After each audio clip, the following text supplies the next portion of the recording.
I was never the kind of person to believe in ghosts, curses, or anything supernatural. I was always the logical type, the one who explained away strange noises in the night as just the wind, shadows moving in the corner of my eye as tricks of the mind. But there are things that happen in this world that logic cannot explain, things that leave a mark on you, twisting your perception of reality until you no longer know what's real and what's a nightmare. I learned this the hard way, and I don't know if I will ever recover from what I experienced.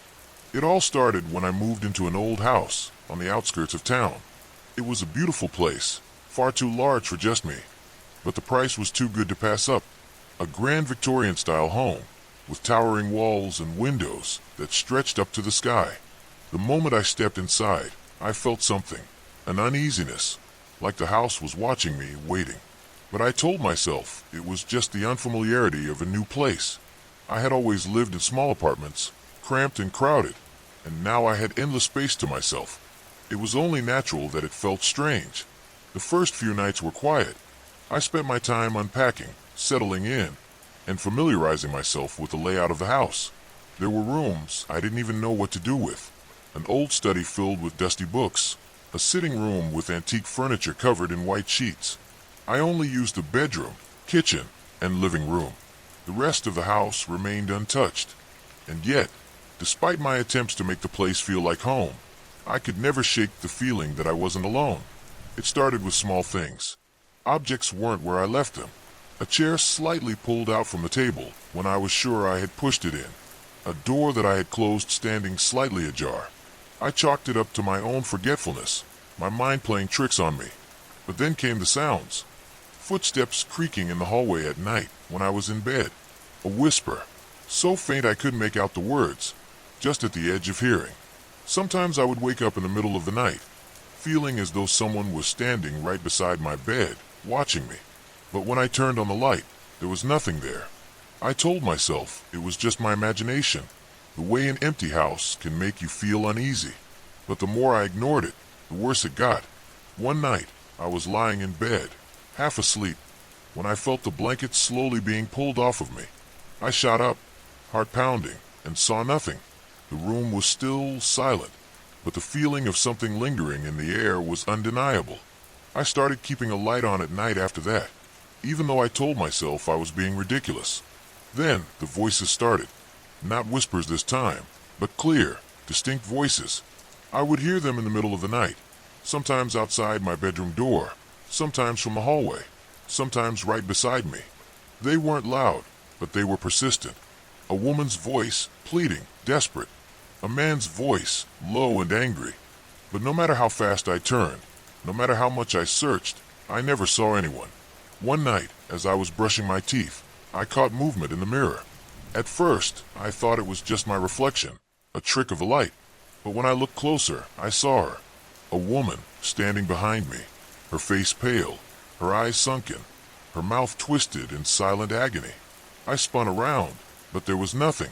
Just the empty bathroom, the soft hum of the overhead light. My breath came in ragged gasps, my hands trembling. I barely slept that night. The image of her burned into my mind. The next morning, I decided I couldn't take it anymore. I needed answers. I went to the town library, searching for any information about the house. What I found made my blood run cold. Years ago, a family had lived there, a man, his wife, and their daughter. But something had gone terribly wrong. The man had lost his mind, claimed his wife was possessed, and had locked her away in one of the upstairs rooms. When neighbors finally investigated, they found her body, frail and lifeless, her mouth frozen in a silent scream. The man had vanished without a trace, and the daughter had been sent away, never to return. That night, I could barely bring myself to go back into the house. Every creak, every whisper of wind against the windows, felt like a warning. I stayed in the living room, lights on, my back pressed against the couch. But the house wouldn't let me rest. The temperature dropped suddenly, my breath coming out in white puffs. And then I heard it, a scraping sound, slow and deliberate, coming from upstairs. I didn't want to go. Every instinct in my body screamed at me to run, to leave, to never come back. But something stronger compelled me forward. I grabbed a flashlight and made my way up the stairs. each step heavy with dread. The sound was coming from the study, the room I had never entered. The door was slightly open, just enough for a sliver of darkness to spill into the hallway. I pushed the door open. The room was untouched, covered in dust, but in the far corner, a wardrobe stood slightly ajar. The sound was coming from inside. My hands shook as I reached for the handle, my heart hammering against my ribs. I hesitated for a long moment before finally pulling it open. Inside there was nothing, just an empty, dusty space. And then I felt it, a breath against my ear, a hand ice cold, grabbing my wrist. I screamed and stumbled backward, the flashlight flickering wildly. The room had changed. The walls, once covered in peeling wallpaper, were now stained with something dark. The furniture was overturned, broken, as though something had been thrown around violently. And in the middle of it all stood the woman from the mirror, her eyes locked onto mine, filled with something I couldn't understand. A mix of sorrow and anger, pleading and accusation. Her mouth moved, but no sound came out. She reached toward me, fingers skeletal and trembling. I bolted from the room, nearly tripping down the stairs in my desperate attempt to get away. The house seemed to close in around me, the air thick with something I couldn't describe. I made it to the front door, my hands fumbling with the lock, but it wouldn't budge. The whispers grew louder, the walls groaned, and then, suddenly, silence. The door swung open by itself. I didn't look back. I ran into the night, the cold air stinging my lungs. I didn't stop until I was far away, until I collapsed onto the ground, gasping for breath. I never went back to that house. I never even looked at it again. I don't know what I saw that night, what I felt, but I know one thing for certain. Some places are meant to be left alone. The moment I stepped outside, I felt an overwhelming sense of relief, but it was fleeting. The air was sharp against my skin, yet I was drenched in sweat. I ran until my legs could no longer carry me, stopping only when I reached the main road, where the streetlights cast pools of yellow glow against the pavement. My heart pounded in my chest like a drum, my hands trembling uncontrollably. I looked back once, just once, at that house standing in the distance, its dark silhouette towering against the night sky. I expected to see her, expected to see that hollow, sunken face staring at me from a window. But there was nothing, only darkness. But I knew better. I knew she was there, watching, waiting. I checked myself into a small motel that night, refusing to be alone. The room was dimly lit, with old wallpaper peeling at the corners and the faint smell of mildew lingering in the air. But it was safe, or at least, that's what I told myself. I locked the door, secured the chain, and collapsed onto the bed. My body was exhausted, but my mind wouldn't let me rest. Every time I closed my eyes, I saw her, the way she reached for me, the way her mouth moved without sound. She was trying to tell me something. But what? When dawn finally broke, I knew I couldn't leave things unfinished. I needed to understand what had happened in that house. Why did she appear to me? Why did she try to communicate? My rational mind told me to forget it, to move on, to never step foot in that cursed place again. But something deeper, something unexplainable, urged me to uncover the truth. Maybe it was curiosity. Maybe it was madness. I wasn't sure anymore. I spent the next day at the local records office, sifting through old newspaper articles, trying to piece together the house's dark past. The deeper I dug, the more horrifying the truth became. The man who had lived there, Jonathan Reeves, was once a well-respected doctor, known for his intelligence and charm. But something had changed him. His wife, Eleanor, had begun showing signs of illness. At least, that's what the records claimed. Neighbors spoke of hearing screams at odd hours, of seeing Eleanor at the windows, pale and ghostly, before she vanished altogether. The official report stated that she had died from an unknown illness. But there were whispers, stories that never made it into print. People claimed that Jonathan had locked her away, convinced she was possessed, that he had performed procedures to rid her of whatever evil he believed had taken hold of her.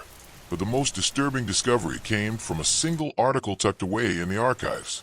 It detailed an investigation into Jonathan's disappearance. After Eleanor's death, he had seemingly vanished without a trace. But there was one detail, one chilling line that made my blood run cold. When authorities searched the house, they found something behind the walls. Hidden within a narrow space, barely large enough for a person, was a second room. A room not recorded in any blueprints.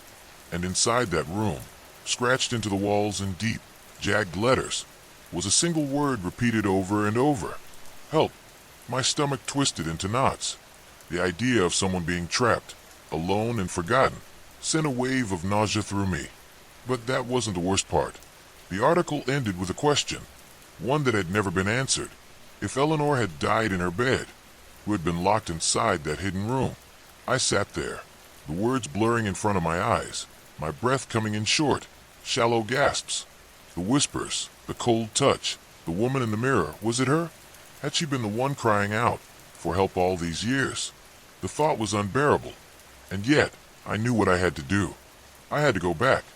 By the time I arrived at the house, the sun was beginning to set, casting long shadows that stretched across the overgrown yard. The air was unnaturally still, as if the entire world was holding its breath. My hands trembled as I pushed open the door, the hinges groaning in protest. The inside was exactly as I had left it, silent, waiting. I made my way to the study. My footsteps echoed. The night was heavy with silence, an eerie stillness that clung to the air like an unshakable presence. The road stretched endlessly before me, cracked asphalt glistening under the pale glow of my headlights. The world outside my car felt unreal, as though I had driven past the boundaries of civilization and into a realm untouched by time. I had been on the road for hours, my eyes burning from exhaustion, but there was nowhere to stop. No gas stations, no motels, just the same winding road cutting through an abyss of dense, whispering trees. The GPS had given up miles ago, flickering uselessly before freezing on a blank screen. My phone had no signal. I kept driving, hoping to find some sign of life, but the further I went, the more the road seemed to unravel into nothingness. Then, in the distance, I saw it, a house, standing alone against the endless stretch of darkness. Its windows were dark, its structure old and weathered, but it was something, a place to stop, to rest, to figure out where the hell I was. As I pulled into the overgrown driveway, my car sputtered violently, and the engine cut out with an unsettling finality. I turned the key, but it refused to start. Just my luck. I grabbed my flashlight and stepped out into the thick night air, the scent of damp earth and decay filling my nostrils. The house loomed before me, its once white walls now stained with age, the wooden door slightly ajar. The sight of it sent a ripple of unease through me, but I had no choice. I knocked, my fist meeting the wood with a dull, hollow sound. Silence. I knocked again, louder this time. Still nothing. The wind stirred the trees, their whispering rustles, sounding too much like voices. A prickle ran down my spine. I pushed the door open, the hinges groaning in protest, and stepped inside. The air was thick with dust, the scent of something old and rotting lurking beneath it. The room was dimly lit by the moon filtering through torn curtains. Furniture sat covered in white sheets, their ghostly shapes casting eerie shadows across the warped wooden floor. I called out, my voice barely more than a whisper, but the house swallowed the sound whole. As I stepped further inside, the door slammed shut behind me. I spun around, my breath catching in my throat. My flashlight flickered, the beam stuttering as if something unseen had passed in front of it. I told myself it was just the wind, just an old house settling. But my gut twisted with a feeling I couldn't ignore. Something was watching me. I moved through the house cautiously, my footsteps echoing too loudly in the suffocating silence. The walls were lined with faded portraits, their subjects staring down with hollow eyes, expressions twisted in frozen grimaces. The deeper I went, the more the air thickened, pressing against me with a weight that felt almost sentient. Then I heard it, a faint creak from upstairs. My heart pounded against my ribs as I pointed my flashlight toward the staircase. The steps were warped and splintered, leading up into a darkness that swallowed the light whole. Every part of me screamed to leave, to get back in my car and find another way, but my feet moved forward against my better judgment. Each step groaned beneath my weight, the sound impossibly loud in the silence. At the top of the stairs, a long hallway stretched before me, doors standing ajar like waiting mouths. The air was colder here, biting through my clothes, making my breath come out in visible puffs. I took a hesitant step forward when a sound stopped me dead. A whisper, impossibly close, right at my ear. I spun around, my flashlight trembling in my grip. Nothing. The hallway was empty, but the whisper had been real. It had spoken my name. I swallowed hard, forcing myself to keep moving. The floorboards groaned beneath me as I approached the first door. Inside, the room was sparse. A bed pushed against the far wall, its mattress sunken in the middle. A single chair sat beside it, positioned as if someone had been watching over the bed for a long time. The air was thick with the scent of mildew and something else, something metallic. I turned my flashlight toward the wall, and my stomach lurched. Words had been scratched into the peeling wallpaper, deep grooves that formed a message over and over. Don't let it see you. A cold hand of fear gripped my spine. I stepped back, the floor creaking beneath me. The room felt suddenly smaller, the walls pressing inward. I turned to leave, but the whisper came again, right against my ear. I ran. I didn't care about being quiet anymore. I sprinted down the hallway, toward the staircase, but as I reached the top step, I froze. Something stood at the bottom of the stairs. A figure, tall and impossibly thin, its body a shadow against the darkness, its head tilted at an unnatural angle, as if studying me. My breath caught in my throat, my pulse hammering in my ears. The air grew thick, suffocating, pressing against me like unseen hands. Then it moved. A slow, jerky step forward. The floorboards beneath it didn't creak. It was silent, too silent. I stumbled back, my body screaming at me to run, but my limbs felt heavy, as if the air itself had solidified around me. The figure took another step, and then another, its face still hidden in the darkness. And then I saw them. Hands. Not attached to arms, not part of a body, just hands, emerging from the darkness behind the figure. They reached out from the walls, the ceiling, the floor, grasping, stretching toward me, fingers twitching hungrily. A scream clawed at my throat, but I couldn't make a sound. The hands moved closer, writhing, grasping at the air between us. I forced myself to move, to stumble back into the hallway, slamming the door behind me. Silence.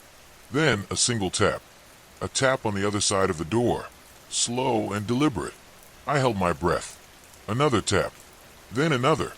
And then the whisper came again, right against my ear. Closer this time. And it was laughing. I didn't move. I couldn't.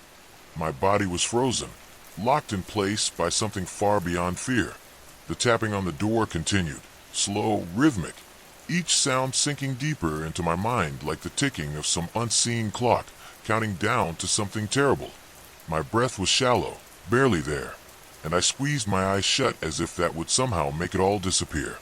But the whisper came again, closer, curling around my ear like cold breath. And this time, I understood the words. You let it see you. A shudder ripped through me. I wanted to deny it, to convince myself that I had imagined the thing at the bottom of the stairs, that the hands reaching from the walls were a trick of the dim light. But I knew better. I had felt it in my bones, in the way the air had thickened, in the way my own name had been whispered from lips that did not belong to anything living. And now, something wanted me to know. I had made a mistake. The tapping stopped. Silence crashed down over me like a suffocating wave. I strained to listen, to hear anything beyond the frantic beating of my own heart, but the house had gone completely still. I forced my body to move, inching backward, my hands fumbling for anything to hold onto. My fingers grazed the doorknob of a closet, a place to hide. A terrible idea, but the only one I had.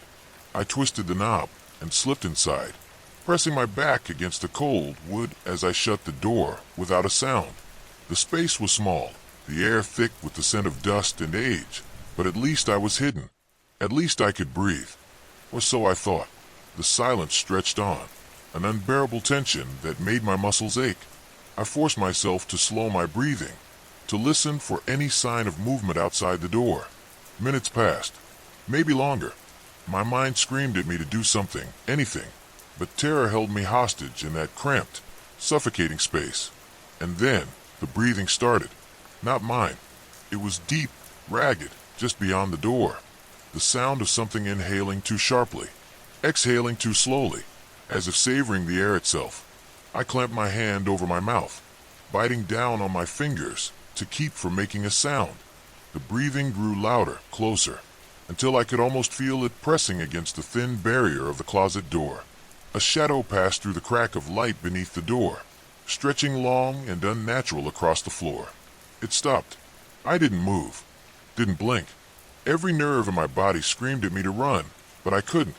The doorknob twitched. My stomach dropped. It twisted again, slowly this time, as if whatever was outside was savoring the anticipation of finding me. The latch clicked. My heart stopped. And then silence. For a moment, nothing happened. The air felt thicker, heavier, as if the walls themselves were closing in. I barely breathed. My ears strained for any sound, any indication of movement, but there was nothing, just the unbearable quiet. Then, with a slow, deliberate creak, the door began to open. I reacted without thinking. I shoved against the door with everything I had, slamming it shut with a force that sent dust billowing through the cracks. My hand scrabbled for the lock, twisting it into place, just as something outside pressed against the wood. The whisper came again, right against the door, seeping through like a sickness. "You let it see you." I bit down on a cry, pressing myself further into the closet. My body ached with tension, every muscle locked in place. The air inside the small space had turned stale, heavy with the scent of something rotten. I dared to glance down, to the small gap beneath the door, and my stomach turned to ice. Feet, but not human feet. They were too long, too thin, the bones jutting at odd angles. The skin was stretched too tight, too pale, as if whatever stood outside the closet had never been meant to walk among the living. And it wasn't alone. More shadows joined the first, shifting and twitching unnaturally, their outlines pressing against the door like hungry insects drawn to a flame. I clenched my eyes shut, my fingers digging into the splintered wood of the closet walls. The whisper came again, but this time, it was inside the closet with me. I didn't scream. I couldn't. The breath was stolen from my lungs as something cold brushed against the back of my neck. My mind shattered, my thoughts spiraling into incoherent terror. I bolted. I didn't care where. Didn't care what waited for me outside the door. I just needed to get out. I threw the door open and ran, my feet barely touching the ground as I fled down the hallway. The walls pulsed, the shadows stretched toward me, the whispering growing into a chorus of voices that scraped against my sanity. I hit the stairs at full speed, nearly tumbling as I descended. The house groaned, the very foundation seeming to tremble as I reached the bottom. The front door loomed ahead, slightly ajar, the only thing standing between me and the outside world. I sprinted for it, but as I reached the threshold, something caught my ankle. I crashed to the floor, my chin slamming against the wood. Pain exploded through my skull, but I had no time to focus on it. Cold fingers wrapped around my leg, pulling, dragging me backward. I clawed at the floor, nails splintering against the wood as I kicked, thrashed, fought against whatever was trying to drag me back into the house. I twisted onto my back, my breath catching as I finally saw it clearly. A face, if it could be called that. Hollow eyes, too wide, too deep. Black pits that seemed to stretch into nothingness.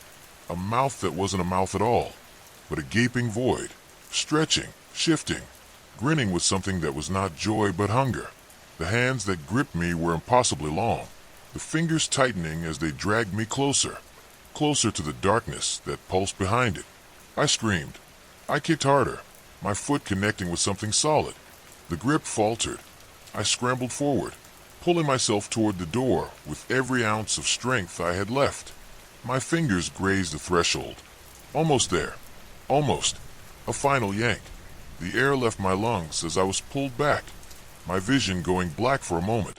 The last thing I saw was the open doorway, the night beyond it so close, so impossibly far away. And then the door slammed shut. Darkness swallowed me whole. Story 2. My pulse quickened as I made my way down the dimly lit hallway. The oppressive silence was broken only by the occasional creak of the old wooden floorboards beneath my feet. The air was heavy with the scent of mildew and dust, and each breath I took seemed to catch in my throat. I couldn't shake the feeling that I was being watched, that eyes were boring into my back from the darkness that seemed to close in around me. My footsteps echoed, a haunting rhythm that only served to heighten my unease. I had never believed in the supernatural, but the atmosphere in this place was enough to make even the most skeptical person question their convictions. I had come to this abandoned mansion on a dare, a foolish attempt to prove my bravery to my friends. They had teased me for weeks, calling me a coward for refusing to enter the dilapidated old house at the edge of town. Now, as I stood in its eerie, decaying corridors, I wished I had listened to my instincts and stayed far away. The house had a dark history, one that was whispered about in hushed tones by the townspeople. Stories of disappearances and unexplained occurrences had plagued this place for decades, but I had dismissed them as mere superstition. Now, as the darkness seemed to press in on me from all sides, I couldn't help but wonder if there was some truth to those tales. I reached for my flashlight, the small beam of light, providing a feeble sense of security as I continued to explore the mansion's twisted, labyrinthine passages. My hand trembled as I gripped the flashlight tighter, the cold metal a stark contrast to the clammy sweat that coated my skin. I stumbled upon a door at the end of the hallway, its once ornate carvings now obscured by layers of grime and neglect. With a deep breath, I pushed it open, the hinges groaning in protest as I stepped into the room beyond. The room was shrouded in darkness, the only illumination coming from the weak beam of my flashlight. As I swept the light across the space, I saw that it was filled with old furniture, covered in dust and cobwebs. An ancient, moth-eaten rug lay in the center of the floor, its colors long since faded. I took a cautious step forward, the floorboards creaking ominously beneath me. Suddenly, a shadow flickered in the corner of my vision, and I spun around, my heart pounding in my chest. There was nothing there, just the oppressive darkness and the weight of my own fear. I tried to steady my breathing, to convince myself that it was just my imagination playing tricks on me, but the feeling of being watched persisted, growing stronger with each passing moment. I knew I had to get out of there, but my curiosity got the better of me. I moved deeper into the room, my flashlight casting long, eerie shadows on the walls. As I approached the far corner, I noticed a large, ornate mirror, its surface tarnished and cracked. The frame was adorned with intricate carvings, depicting scenes of torment and despair. The sight of it sent a shiver down my spine, but I couldn't tear my eyes away. I stepped closer, the beam of my flashlight illuminating the mirror's surface. As I gazed into the glass, I saw my reflection staring back at me, eyes wide with fear. But there was something else, something lurking just behind my reflection, a shadowy figure that seemed to move with a life of its own. My breath caught in my throat as I turned to look behind me, but there was nothing there. The room was empty, save for the dust and cobwebs. I turned back to the mirror, my heart racing as the shadowy figure began to take shape. It was a tall, gaunt figure, its eyes dark and hollow, its mouth twisted into a sinister grin, and I could feel the malevolent energy emanating from it. I stumbled back, the flashlight slipping from my grasp and clattering to the floor. The room was plunged into darkness, and I could hear the sound of my own labored breathing, the only noise in the oppressive silence. I scrambled to pick up the flashlight, my fingers fumbling in the darkness. When I finally managed to grasp it, I turned it on, the beam of light slicing through the gloom. But the mirror was empty, the shadowy figure gone. I tried to convince myself that it had been a trick of the light, a figment of my imagination. But deep down, I knew that something was very wrong. I needed to get out of this house, to escape the suffocating darkness that seemed to close in around me. I hurried back down the hallway, my footsteps echoing in the eerie silence. As I reached the front door, I felt a sudden, cold breeze brush against my skin, and I shivered. The door was heavy, its hinges rusted and stiff. I pushed against it with all my strength, but it wouldn't budge. Panic began to set in, my heart pounding in my chest as I struggled to open the door. I glanced around, searching for another way out, but the darkness seemed to swallow up any potential escape routes. Suddenly, I heard a soft, almost imperceptible whisper, a voice that seemed to come from the very walls of the house. It was a low, guttural sound, filled with malice and despair. I couldn't understand the words, but the tone was enough to send chills down my spine. I turned to face the source of the sound, my flashlight shaking in my trembling hand. The hallway stretched out before me, seemingly endless and filled with shadows that danced and writhed in the dim light. As I took a hesitant step forward, the whispering grew louder, more insistent. It seemed to come from all around me, echoing off the walls and filling my mind with a sense of dread. I felt as though I was being drawn deeper into the darkness, pulled by an unseen force that I couldn't resist. My mind raced, searching for a way out, but the oppressive atmosphere made it difficult to think clearly. In the distance, I saw a faint glimmer of light, a small beacon of hope in the suffocating darkness. I hurried toward it, my footsteps quickening as the whispering reached a fever pitch. The light grew brighter as I approached, and I could see that it was coming from an open door at the end of the hallway. I hesitated for a moment, my instinct screaming at me to turn back, to find another way out, but I knew that I had no choice. I had to keep moving, to push forward and escape this nightmare. As I stepped through the door, I found myself in a small, dimly lit room. The walls were lined with shelves, filled with dusty, old books and strange, archaic artifacts. In the center of the room stood a tall, hooded figure, its back turned to me. The figure seemed to be engrossed in a large, leather-bound book, its long, bony fingers tracing the faded words on the pages. I felt a surge of fear and curiosity, my mind racing with questions. Who was this figure? What were they doing in this forsaken place? I took a cautious step forward, the floorboards creaking beneath my weight. The figure tensed, its head snapping up as if it had sensed my presence. Slowly, it turned to face me, and I felt a chill run down my spine. The hood obscured its features, but I could see the glint of its eyes, cold and piercing. The figure raised a hand, and I felt an invisible force grip me, holding me in place. I struggled against it, but it was as if my body was no longer under my control. The figure spoke, its voice low and resonant, filled with an ancient, otherworldly power. "You should not have come here," it said, its words sending shivers through me. "This place is cursed, and those who enter are doomed to suffer the same fate as those who came before." I felt a wave of despair wash over me, the weight of the figure's words pressing down on my soul. I knew I had to escape, to find a way out before it was too late. I mustered all my strength, breaking free from the invisible force that held me. I turned and fled, my heart pounding in my chest as I raced down the hallway. The whispering voices grew louder, more frantic, as if they were trying to hold me back. But I pushed forward, desperate to escape the clutches of this cursed place. As I reached the front door once more, I felt a sudden surge of energy. The door groaned and creaked as I pushed against it, and finally, it swung open. I stumbled outside, the cold night air a welcome relief from the oppressive atmosphere of the mansion. I didn't stop running until I reached the edge of the property, my breath coming in ragged gasps.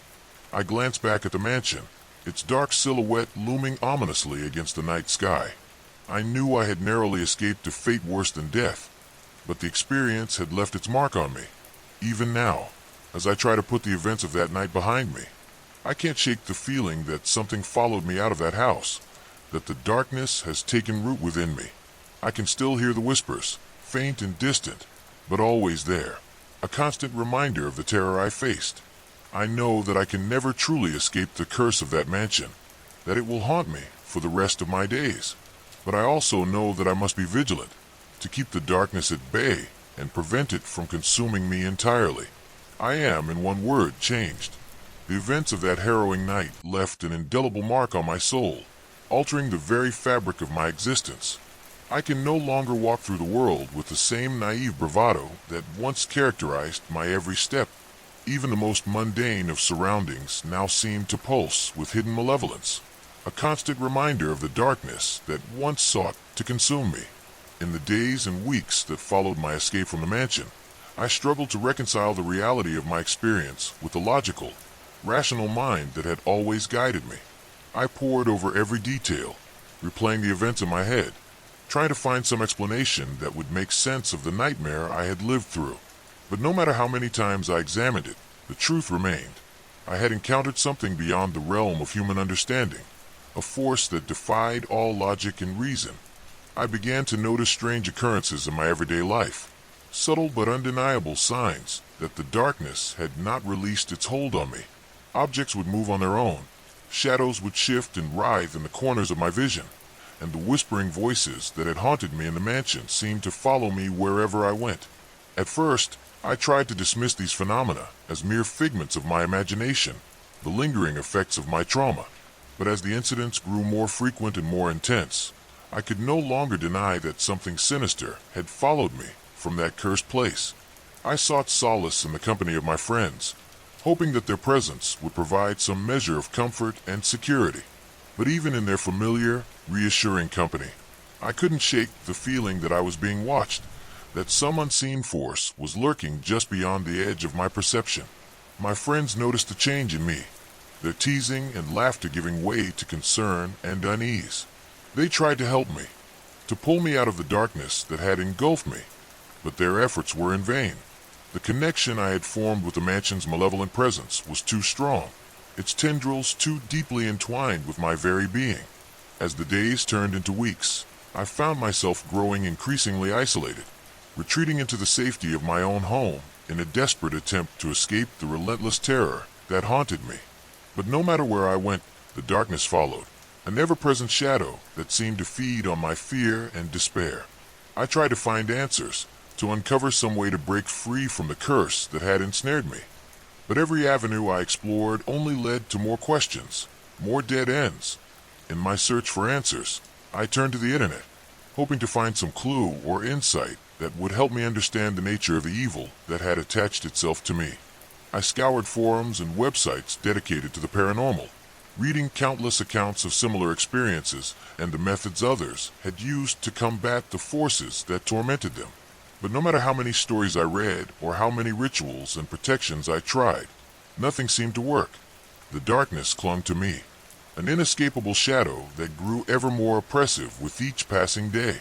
Desperation drove me to seek out the help of professionals, paranormal investigators and exorcists who claimed to have the knowledge and expertise to rid me of my unwanted companion. They performed their rituals and cleansings, chanting ancient incantations and burning sage to banish the evil from my life. But their efforts were futile, the darkness merely laughing in the face of their attempts to dispel it. Each failure only served to deepen my despair, to convince me that I was doomed to live out the rest of my days in the grip of this malevolent force. As my mental and emotional state deteriorated, I found myself plagued by vivid, nightmarish visions that would invade my waking moments, blurring the line between reality and the realm of nightmares. The shadowy figure from the mirror would appear before me, its hollow eyes filled with a malevolent glee as it whispered terrible secrets and promises of suffering in my ear. I would wake in the middle of the night, drenched in sweat and gasping for breath, the echoes of its voice still ringing in my ears. My physical health began to suffer as well, the constant stress and fear taking a toll on my body. I lost weight, my once healthy frame growing gaunt and frail. Sleep became an elusive luxury, each night a battle against the terrors that awaited me in the darkness. I knew that I couldn't go on like this, that I had to find a way to break free from the curse before it consumed me entirely. In a moment of clarity, I realized that the key to my salvation lay within the mansion itself. It was there that the curse had taken hold of me, and it was there that I would have to confront the darkness if I ever hoped to be free of it. The thought of returning to that place filled me with a deep, bone-chilling dread, but I knew that I had no other choice. I had to face the source of my torment head-on, to confront the evil that had ensnared me, and find a way to break its hold. I spent days preparing for my return to the mansion, gathering supplies, and researching every possible method of protection and banishment. I armed myself with every conceivable tool and talisman, determined to be ready for whatever horrors awaited me. As I packed my bag, my hands trembled with a mixture of fear and resolve. I knew that this would be the most dangerous undertaking of my life, but I also knew that it was my only chance to reclaim my sanity and my freedom. The day of my return to the mansion dawned gray and overcast, the sky heavy with the promise of rain. I steeled myself for the journey, taking one last look at the familiar comforts of my home before setting out. The walk to the mansion felt like a death march, each step weighed down by the crushing fear that gnawed at my insides. As I approached the imposing, decaying structure, my heart pounded in my chest, a frantic rhythm that echoed the terror that gripped me. The front door, once a barrier that had refused to yield, now seemed to beckon me, as if the house itself was aware of my return and eager to resume its torment. I took a deep breath and pushed the door open, the hinges groaning in protest as I stepped inside. The familiar, oppressive darkness closed in around me, and I felt the weight of the malevolent presence pressing down on my soul. I moved cautiously through the mansion's corridors, my flashlight casting long, eerie shadows on the walls. The air was thick with the scent of decay and mildew, and every creak and groan of the floorboards sent shivers down my spine. I could feel the darkness watching me, its malevolent gaze a constant reminder of the danger I faced. I steeled myself, refusing to let my fear overwhelm me as I pressed on, determined to confront the source of my torment. As I approached the room where I had first encountered the shadowy figure, I felt a surge of dread wash over me. The door loomed before me, a portal to the unknown that seemed to pulse with a dark energy. I hesitated for a moment, my hand trembling on the doorknob as I gathered my courage. With a deep breath, I pushed the door open and stepped inside. The room was exactly as I remembered it, filled with dust and cobwebs, the ancient furniture shrouded in darkness. The mirror still stood in the far corner, its surface tarnished and cracked, but now it seemed to radiate a malevolent energy that sent chills down my spine. I approached it cautiously, my flashlight illuminating the intricate carvings on the frame, each one depicting scenes of torment and despair. As I gazed into the mirror, I saw my reflection staring back at me, eyes wide with fear. But this time, the shadowy figure was not content to remain in the glass. It stepped forward, emerging from the mirror with a fluid, unnatural grace. Its hollow eyes locked onto mine, and I felt a wave of terror wash over me, paralyzing me in place. The figure's sinister grin widened as it advanced, its bony fingers reaching out to grasp me. I struggled to move, to break free from its grip, but my body refused to obey. The darkness seemed to close in around me, suffocating me with its malevolent presence. I could feel the cold, clammy touch of the figure's hands on my skin, and I knew that I was facing the very embodiment of the evil that had haunted me. In that moment of utter despair, I remembered the talismans and protections I had brought with me. Summoning all my strength, I reached into my bag and pulled out a small vial of holy water, throwing it at the figure with all my might. The water struck the figure, and it recoiled with a hiss, its flesh sizzling and smoking where the water had touched it. The malevolent energy that had surrounded me seemed to waver, and I felt a glimmer of hope. I seized the opportunity, pulling out a crucifix and holding it before me like a shield. The figure snarled and backed away, its hollow eyes filled with rage. I chanted the incantations I had learned, my voice trembling but resolute. The air seemed to crackle with energy as I continued, the darkness retreating before the power of my words. The figure writhed and twisted, its form growing more insubstantial with each passing moment. I could feel the darkness losing its grip on me, its malevolent presence weakening. With one final, desperate effort, I shouted the last words of the incantation, and the figure let out a terrible, ear-piercing scream.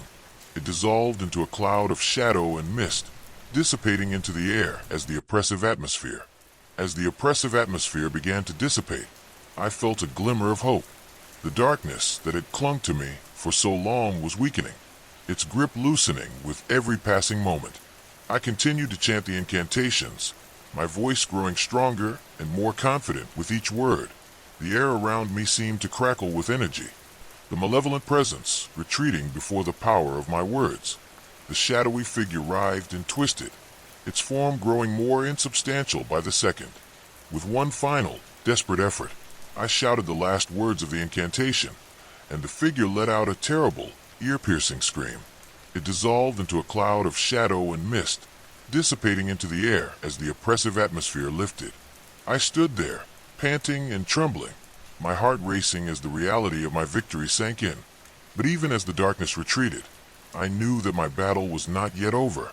The mansion still held many secrets, and I could feel the lingering presence of other malevolent entities within its walls.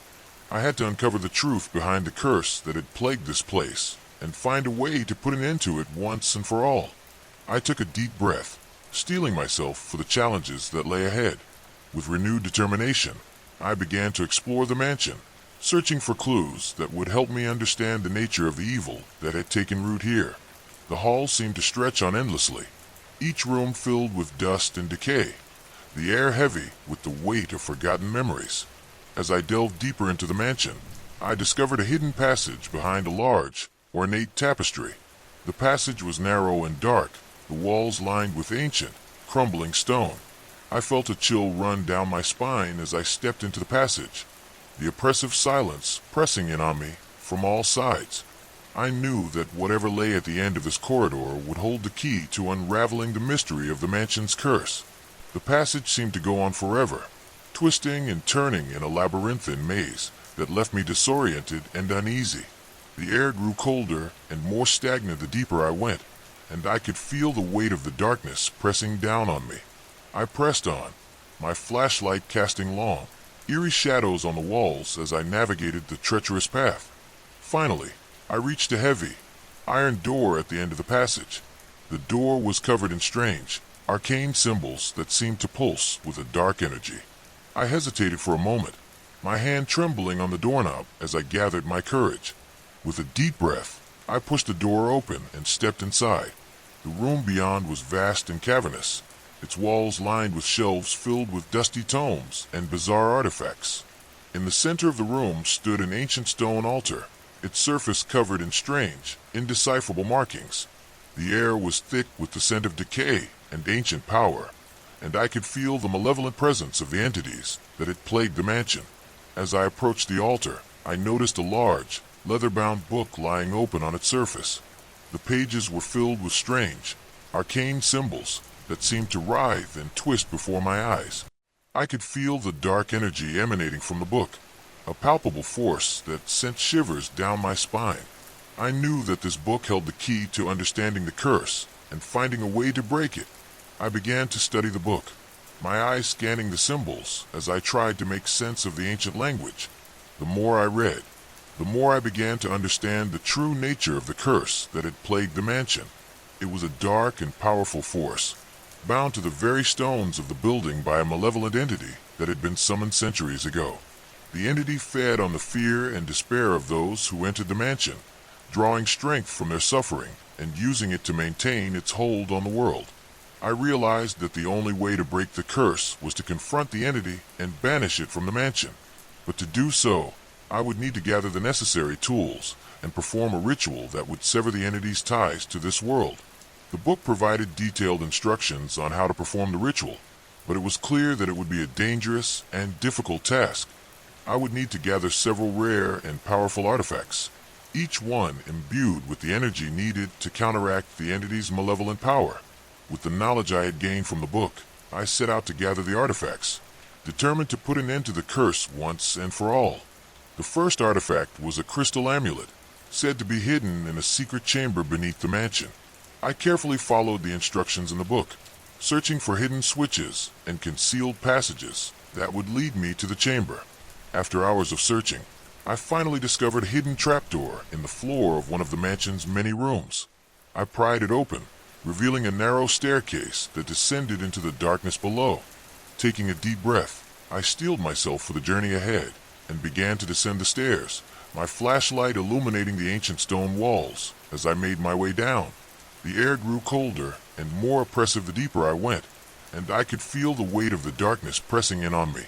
But I pressed on, determined to find the amulet and put an end to the curse. Finally, I reached the bottom of the staircase and found myself in a small, dimly lit chamber. The walls were covered in strange, arcane symbols, and in the center of the room stood a pedestal, upon which rested the crystal amulet. I approached the pedestal cautiously, my heart pounding in my chest as I reached out to take the amulet. As my fingers closed around the cool, smooth surface of the crystal, I felt a surge of energy course through me. The amulet seemed to pulse with a vibrant, otherworldly light, and I knew that I had found the first piece of the puzzle. With the amulet in hand, I made my way back up the staircase and began to search for the remaining artifacts. Each one was hidden in a different part of the mansion, and each one presented its own set of challenges and dangers. But with the knowledge I had gained from the book and the power of the amulet to guide me, I was able to locate and retrieve each artifact in turn. The second artifact was a silver dagger, said to be hidden in a crypt beneath the mansion's grounds. The crypt was a dark and foreboding place, filled with the remains of those who had once lived in the mansion and fallen victim to its curse. I navigated the narrow, winding passages of the crypt, my flashlight casting long, eerie shadows on the walls as I searched for the dagger. Finally, I discovered a small, ornate chest hidden in a recess in the wall. I pried it open, revealing the silver dagger nestled within. The blade seemed to gleam with an inner light, and I could feel its power resonating with the energy of the amulet. With the dagger in hand, I made my way back to the surface. The weight of the artifacts a constant reminder of the task that lay ahead. The third artifact was a book of ancient spells, said to be hidden in the mansion's library.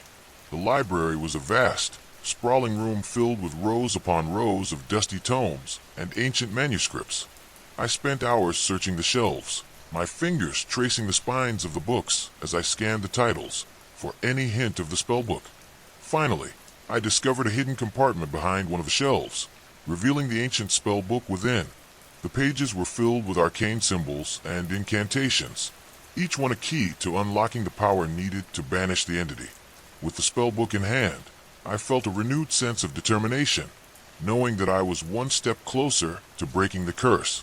The final artifact was a set of ancient runestones, said to be hidden in a secret garden behind the mansion. The garden was overgrown and wild, the once carefully tended plants now twisted and gnarled with neglect. I carefully navigated the tangled undergrowth, searching for any sign of the runestones. After hours of searching, I discovered a small, hidden alcove beneath a large, ancient tree. The runestones were nestled within, their surfaces covered in intricate carvings that seemed to pulse with a faint, otherworldly light.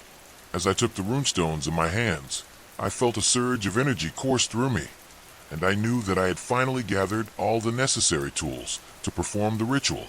With the artifacts in hand, I returned to the chamber beneath the mansion, my heart pounding with a mixture of fear and determination. I carefully arranged the artifacts on the altar, following the instructions in the book to the letter. As I began to chant the incantations, I could feel the energy in the room shifting, the air growing heavy with the weight of ancient power. The malevolent presence that had plagued the mansion seemed to awaken, its dark energy swirling around me as I continued the ritual. I could feel the entity's anger and fear, its desperate attempts to maintain its hold on the world. But I pressed on, my voice growing stronger and more confident with each word. As I completed the final incantation, the air seemed to crackle with energy, and the darkness that had surrounded me began to dissolve. The entity let out a terrible, ear-piercing scream, its form writhing and twisting as it was banished from the mansion. The oppressive atmosphere lifted, and I felt a surge of relief as the darkness was finally driven away. I stood there, panting and trembling, my heart racing as the reality of my victory sank in. The curse that had plagued the mansion for centuries had been broken, and the malevolent entity that had. I stood there, panting and trembling, my heart racing as the reality of my victory sank in. The curse that had plagued the mansion for centuries had been broken, and the malevolent entity that had tormented me had been banished. The oppressive atmosphere lifted, and I felt a surge of relief as the darkness was finally driven away. But even as I basked in the sense of triumph, I knew that my journey was not yet over. There were still questions that needed answers, and mysteries that remained unsolved. As I looked around the chamber, the remnants of the dark energy still lingering in the air, I realized that I needed to understand the origins of the curse and the entity that had haunted this place. I needed to uncover the history of the mansion and the events that had led to its descent into darkness. With this newfound determination, I began to search the room for any clues or documents that might shed light on the mansion's past. I scoured the shelves, examining the dusty tomes and bizarre artifacts that lined the walls. Among the ancient manuscripts and arcane relics, I discovered a leather-bound journal that seemed to have been written by the mansion's original owner. The pages were yellowed with age, and the handwriting was difficult to decipher, but I was determined to unravel the story contained within.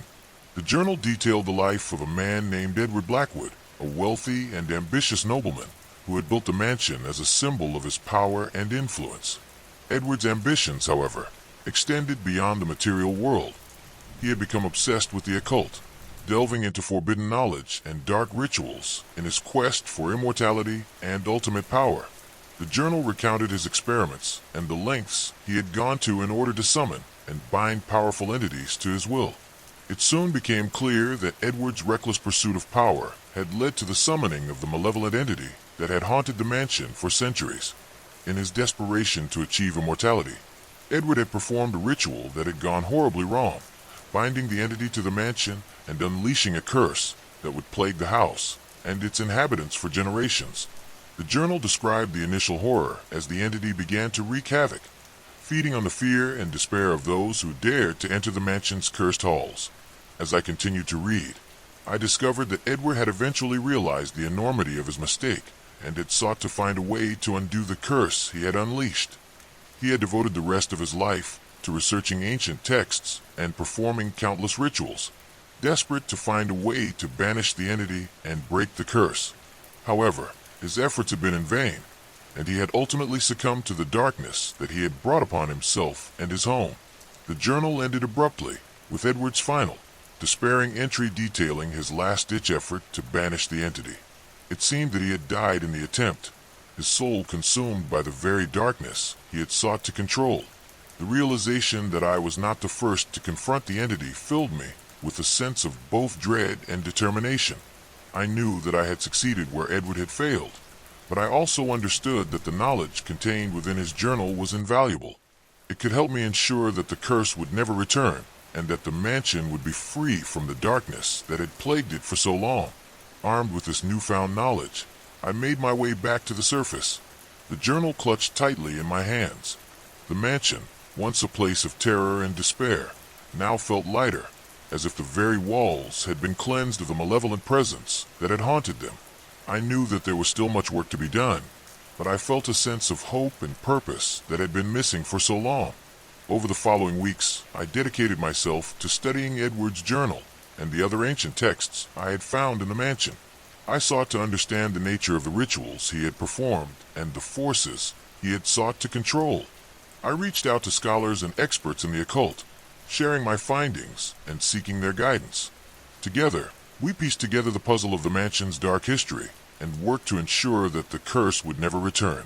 As I delved deeper into the arcane knowledge contained within the texts, I began to develop a newfound respect for the power and danger of the occult.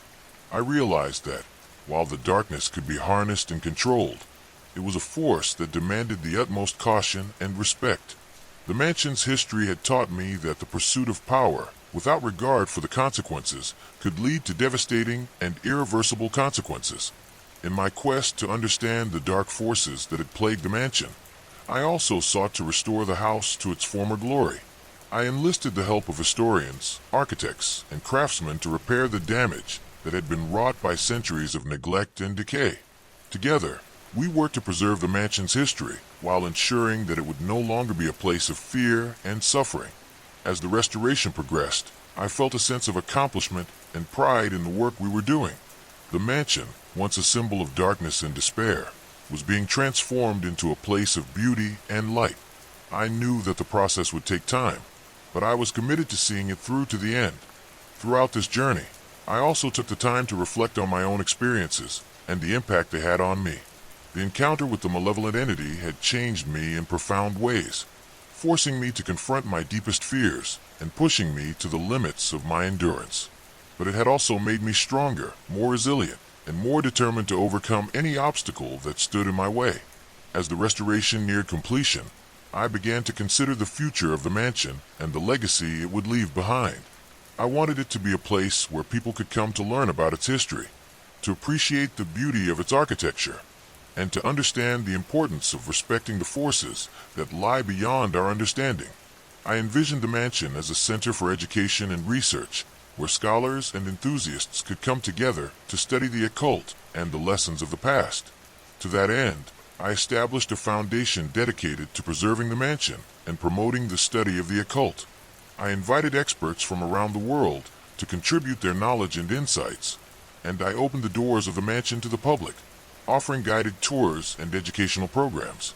The response was overwhelming, and the mansion quickly became a... It started on a seemingly ordinary Tuesday evening. My wife, Elise, and I had moved into our new home just a few weeks prior, and we were still in the process of unpacking boxes and arranging our lives. The house, a charming Victorian with creaky floors and drafty windows, had an air of history about it. Elise, ever the enthusiast, had fallen in love with its character and quirks, convinced that it would be the perfect place to start our family. I, on the other hand, had reservations, but I kept them to myself, not wanting to dampen her excitement. That Tuesday, I was working late in my home office, a small room at the back of the house with a single window overlooking the overgrown garden. The dim light from my desk lamp cast long shadows on the walls, and the tapping of my fingers on the keyboard was the only sound that broke the silence. Elise had already gone to bed, exhausted from a day of organizing and cleaning. As I typed away, my attention was drawn to a faint, rhythmic tapping noise coming from somewhere within the house. At first, I dismissed it as the settling of the old structure, but as the minutes ticked by, the sound grew louder and more insistent. It was almost as if someone was knocking on a door, but the pattern was irregular, as though the knocker was unsure of where to strike. I stood up, the chair scraping against the wooden floor, and listened intently. The tapping continued, echoing through the empty halls. My curiosity got the better of me, and I decided to investigate. I stepped out of my office and into the dimly lit corridor, my footsteps muffled by the thick carpet. As I moved deeper into the house, the tapping seemed to grow louder, guiding me like a beacon. I followed the sound to the base of the grand staircase, where it seemed to originate. The rhythmic tapping now echoed through the cavernous space, filling the air with an eerie resonance. I hesitated for a moment, my hand resting on the banister, before slowly ascending the stairs. Each step creaked under my weight, and the shadows danced on the walls, creating an almost hypnotic effect. At the top of the stairs, the tapping grew louder still, drawing me toward the end of the hallway. I felt a shiver run down my spine as I approached the door to the attic, the source of the mysterious noise. The door was old and weathered, with peeling paint and a tarnished brass knob. I reached out and grasped the knob, feeling its cold metal against my palm. With a deep breath, I turned it and pushed the door open. The attic was a dark, dusty space filled with forgotten relics of the past. Boxes and old furniture were haphazardly strewn about, and cobwebs draped from the rafters like tattered curtains. The tapping had stopped, leaving an eerie silence in its wake. I stepped inside, my heart pounding in my chest, and scanned the room for any sign of what had caused the noise. As my eyes adjusted to the dim light, I noticed a small, ornate chest sitting in the corner of the attic. It was unlike anything else in the room, its polished wood and intricate carvings standing in stark contrast to the dusty clutter that surrounded it. Drawn to it, I approached the chest and knelt down beside it, running my fingers over the cool, smooth surface. Without thinking, I reached for the latch and opened the chest.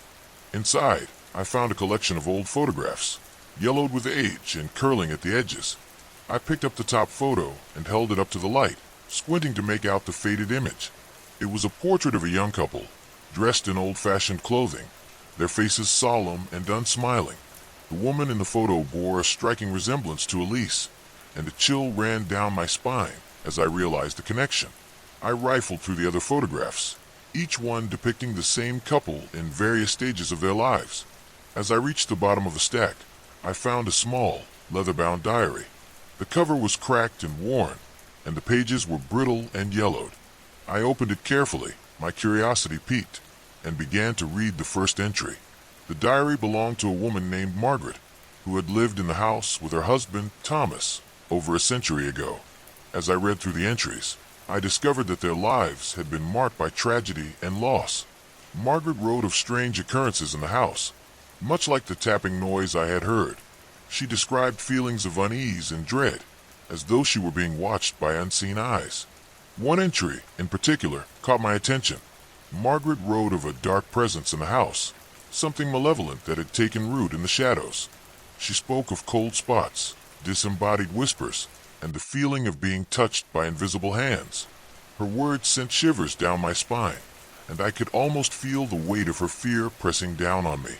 As I read further, I learned that Thomas had become increasingly distant and paranoid, convinced that the house was cursed.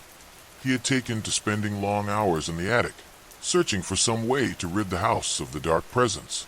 One night, in a fit of desperation, he had performed a ritual, hoping to banish the entity once and for all. Instead, it seemed to have only angered whatever dwelled within the house.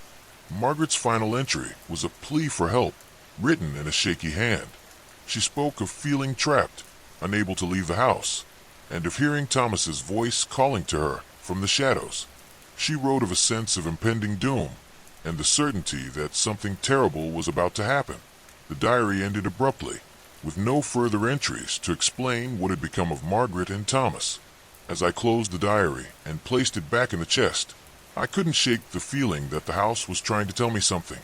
The tapping noise had returned, louder and more insistent than before. It seemed to be coming from the very walls themselves, as though the house were alive and desperate to communicate.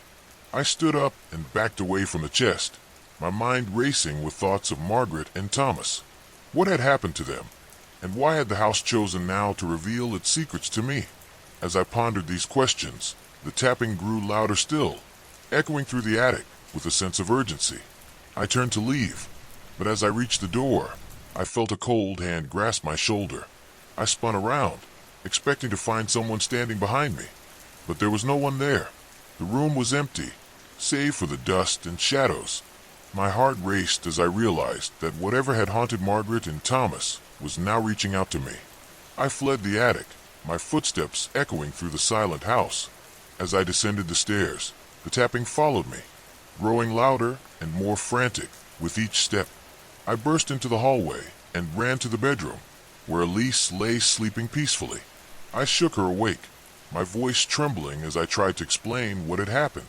She looked at me with a mixture of concern and confusion, but before she could speak, the tapping filled the room, louder than ever. It seemed to be coming from the very walls, surrounding us on all sides. Elise's eyes widened with fear, and she clung to me, her body trembling. Together, we listened as the tapping grew more frantic, the sound reverberating through the house like a drumbeat. It felt as though the walls were closing in on us, the shadows growing darker and more oppressive.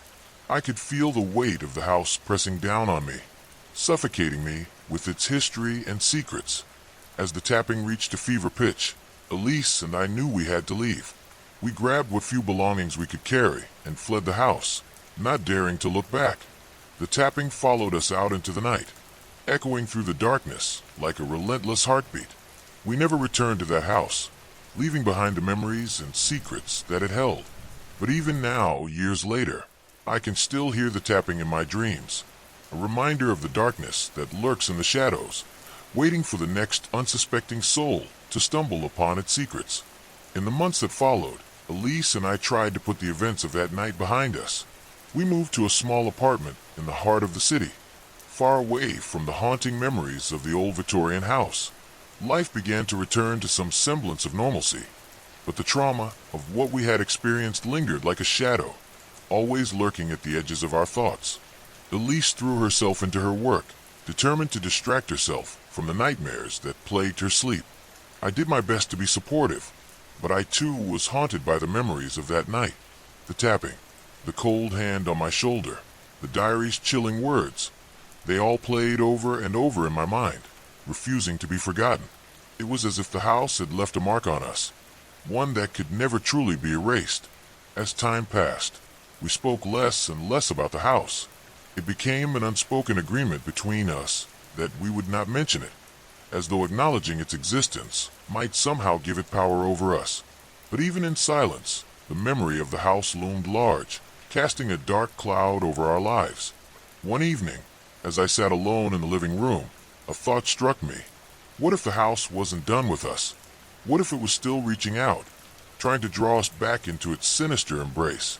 I couldn't shake the feeling that something was watching us, waiting for the right moment to strike. The thought filled me with a sense of dread, but I pushed it aside, telling myself that it was just my imagination. It wasn't until a few weeks later that I began to notice strange occurrences in our apartment. At first, they were small, almost insignificant things, objects moving from where I had left them, cold spots in the rooms, and the faint sound of tapping late at night. Elise dismissed these incidents as the quirks of an old building, but I couldn't help but feel that they were connected to the house. One night, as I lay in bed, I was jolted awake by a loud crash. I sat up, my heart pounding, and listened for any further sounds. The apartment was silent, save for the soft hum of the refrigerator in the kitchen. I got out of bed and quietly made my way down the hallway, careful not to wake Elise. As I reached the living room, I saw that a framed photograph had fallen from the wall.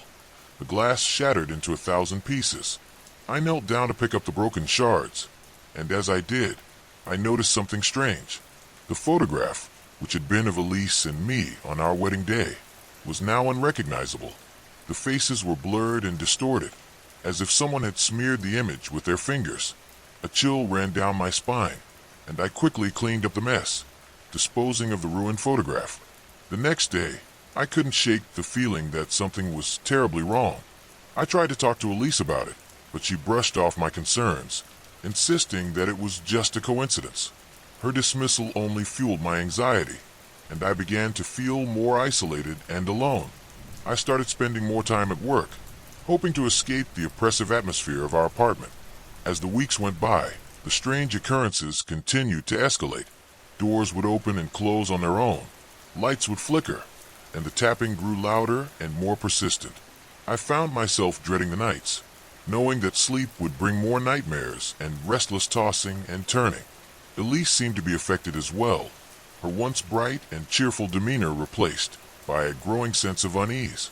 One particularly sleepless night, I decided to take matters into my own hands. I couldn't bear the thought of the house's malevolent influence following us any longer. I needed answers, and I was determined to find them. I returned to the attic in the middle of the night, armed with a flashlight and a newfound resolve. The attic was just as I had left it, dark and foreboding, the air thick with the scent of dust and decay. I approached the small, ornate chest and opened it once more. The photographs and diary were still there, untouched. I picked up the diary and flipped through the pages, searching for any clue that might help me understand what was happening to us. As I read, I was struck by a particular entry that I had overlooked before. Margaret had written about a seance she and Thomas had attempted, hoping to communicate with the spirits that haunted the house. They had sought the help of a medium, a woman named Eleanor, who had warned them of the dangers of meddling with the supernatural. Eleanor had told them that the house was a conduit for malevolent spirits, a place where the boundary between the living and the dead was thin. She had warned them that once the spirits were awakened, they would be difficult to banish. Margaret and Thomas had disregarded her warning, and it had cost them dearly. I realized that I needed to find Eleanor, if she was still alive, or someone who could help us. I couldn't let the house's influence destroy our lives. I returned to the apartment and began researching local mediums and paranormal experts. It was a long and arduous process, but eventually I found a name that seemed promising: Alice Thompson, a well-known medium with a reputation for dealing with malevolent spirits. I contacted Alice and explained our situation, leaving out no detail. She listened patiently and agreed to help us, arranging to visit our apartment the following week. In the days leading up to her visit, the strange occurrences intensified, as if the spirits knew what we were planning and were trying to stop us. When Alice arrived, she exuded an air of calm and confidence that immediately put us at ease. She conducted a thorough examination of the apartment, sensing the presence of multiple spirits. Her findings confirmed what I had feared. The house's malevolent influence had followed us, and it was growing stronger by the day. Alice suggested that we perform a cleansing ritual to banish the spirits once and for all. She instructed us on what we needed to do, and we prepared for the ritual that night. The atmosphere in the apartment was tense, the air thick with anticipation and fear. As we began the ritual, reciting the incantations and burning sage, the temperature in the room plummeted. The tapping returned, louder than ever, echoing through the walls like a drumbeat. Alice remained steadfast, guiding us through the ritual with unwavering determination. At the climax of the ritual, a deafening roar filled the apartment, shaking the walls and rattling the windows. A cold, malevolent presence seemed to fill the room, pressing down on us with an overwhelming force. But just as quickly as it had appeared, it was gone, leaving behind an eerie silence. We stood there, breathless and shaken, waiting for any sign that the ritual had worked. Slowly, the oppressive atmosphere began to lift, and the tapping ceased. Alice assured us that the spirits had been banished, and that the apartment was now free of their influence. In the days that followed, life gradually returned to normal. The strange occurrences stopped, and Elise and I began to feel a sense of peace that we hadn't experienced in months. We were finally able to move on from the nightmare that had haunted us, and for the first time in a long while, we felt hopeful about the future. But even now, as I sit here writing this, I can't help but wonder if the house's malevolent influence is truly gone. The memory of that night, the cold hand on my shoulder, and the tapping that filled the air, it's all too vivid to ever truly forget. I find myself listening for the faintest sound, the slightest hint that the spirits might return. I know that our experience has left a mark on us, one that will never fully fade. We have been touched by the supernatural, our lives forever altered by the encounter. But as long as we have each other, I believe we can face whatever comes our way. Elise and I are stronger now, bound together by the trials we have endured. As I close this chapter of our story, I can't help but feel a sense of both relief and trepidation. We have survived the darkness that sought to consume us, but we must remain vigilant, always aware of the shadows that lurk just beyond the edge of our perception. For now, we can finally begin to rebuild our lives, free from the oppressive weight of the past. We have learned to cherish the moments of peace and happiness, knowing that they are all the more precious for the trials we have faced. And though the floorboards groaned under my weight as I stepped into the hallway, the sound echoing through the hollow belly of the house like a warning. I'd only been here 3 days, but the air already tasted different, thicker, older, as if the walls had been holding their breath for decades. The realtor had called it a fixer-upper with character, her voice lilting with the kind of forced cheer that made me wonder what she wasn't saying. Now, standing in the dim glow of the single bulb dangling from the ceiling, I understood. The house wasn't empty. Not really. It started with the attic. I'd avoided it at first, content to chip away at the peeling wallpaper in the downstairs bedrooms. But the noises began on the second night, a rhythmic scraping, like fingernails dragging slowly across the floor directly above me. I told myself it was squirrels, raccoons, anything with claws and a heartbeat. But when I climbed the narrow staircase on the third morning, the door was jammed shut, swollen tight in its frame. I'd pressed my ear to the wood, holding my breath until my lungs burned, and heard it again, that slow, deliberate scrape. Then silence. Then a wet, guttural whisper, so close it could have been right against the other side of the door. Don't. I'd stumbled backward, nearly tripping over my own feet, and didn't return until sunset, when the door swung open on its own, hinges screaming into the stillness. The attic was a museum of dust and shadows. Trunks lined the walls, their latches rusted shut, and an ancient rocking chair sat beneath the lone window, its cushion sunken and stained. But it was the mirror that stopped me cold, a massive, ornate thing propped against the far wall, its gilded frame tarnished black. My reflection wavered in the glass like a mirage, distorted and too pale. But it wasn't until I stepped closer that I noticed the handprint, a single smudge on the surface, small and delicate, as if a child had pressed their palm there. Except the dust around it was undisturbed, as if the hand had reached out from inside the glass. That night, I dreamed of her, a girl in a white nightgown, her hair stringy and damp, standing at the foot of my bed. She didn't speak, didn't move, just stared with eyes that were too dark, too wide, until I jolted awake, my sheets tangled and damp with sweat. The clock on the nightstand blinked 3:03 a.m., and the house was too quiet. No creaks, no wind, just a thick, smothering silence that made my ears ring. Then, from somewhere downstairs, a faint metallic click, the sound of a key turning in a lock. I followed it, bare feet flinching against the cold hardwood, my pulse thudding in my throat. The basement door, which I'd never once opened, stood ajar, a chill seeping up from the darkness below. The smell hit me first, damp earth and rot, like a garden left to decay. My phone's flashlight trembled as I descended, the beam catching jagged stone walls and the low ceiling hung with cobwebs. At the bottom, the light glinted off something embedded in the floor, a rusted iron ring, bolted to a trapdoor. My fingers brushed it, and the wood shuddered, as though something heavy had shifted beneath it.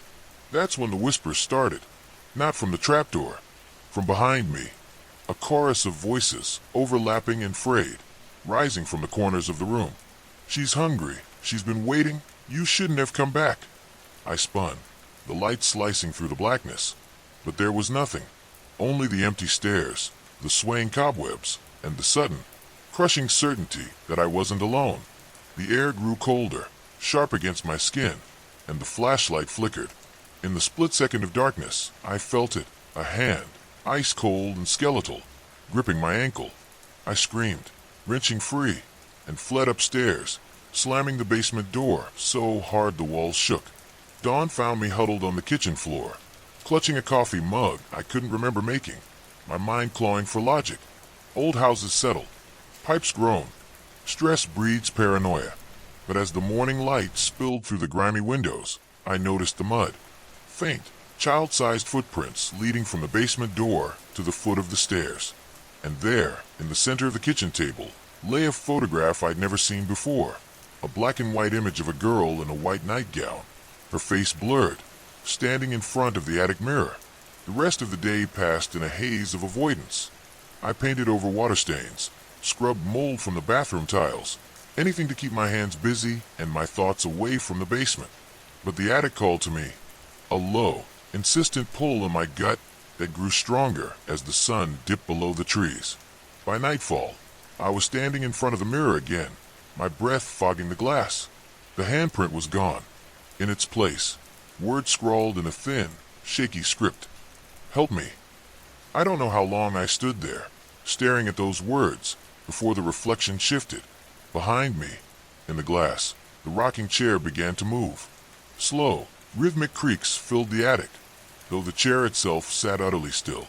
My blood turned to ice as the girl from my dream materialized in the mirror, not behind me, but inside the glass. Her small hands pressed against the surface like she was trapped behind a window. Her mouth opened, a silent scream stretching her lips too wide, too thin, and the attic light burst with a shower of sparks, plunging me into darkness. The last thing I saw before I ran was her face, suddenly inches from mine, her eyes hollow pits, her teeth sharp and glistening, pressing against the mirror from the other side. The glass cracked, a hairline split that snaked across the surface, and for one heart-stopping moment, I thought she'd claw her way through. But the house fell silent again, the only sound the frantic hammering of my heart. Now, as I write this by candlelight, the trapdoor in the basement rattles on its hinges. The whispers are louder, angrier, and the cold creeps up through the floorboards, biting at my toes. I don't know what's real anymore. The girl in the mirror, the thing under the house, the footsteps that pace the hallway outside my door, pausing every night at exactly 3:03 a.m. But I do know this, the realtor lied. The house wasn't empty, and whatever is here with me, it doesn't want me to leave. The candle flame gutters, throwing jagged shadows across the walls as the trapdoors rattle in crescendos into a violent, splintering bang. My hand spasms, ink splattering across the page like blood. The whispers swell, hissing through the cracks in the floorboards, crawling into my ears. "Open it! Open it! She's hungry!" I press my palms against my skull, nails digging into my temples, but the voices aren't inside my head. They're in the room, in the air, in the very pores of this cursed house. The cold is alive now, coiling around my legs like a serpent, dragging me toward the basement door. I kick free, scrambling backward until my spine hits the wall, and that's when I see them, the footprints. Fresh, wet, glistening in the candlelight, leading from the basement stairs to where I sit. Small, a child's. I don't remember deciding to move, but suddenly I'm on my feet, the journal clutched to my chest like a shield. The hallway stretches ahead, endless and warped, doors hanging ajar like slack jaws. The attic mirror's pull is stronger than ever, a magnetic ache in my bones. I shouldn't go back. I know I shouldn't, but the girl's face floats behind my eyelids every time I blink. Those hollow eyes, that silent scream.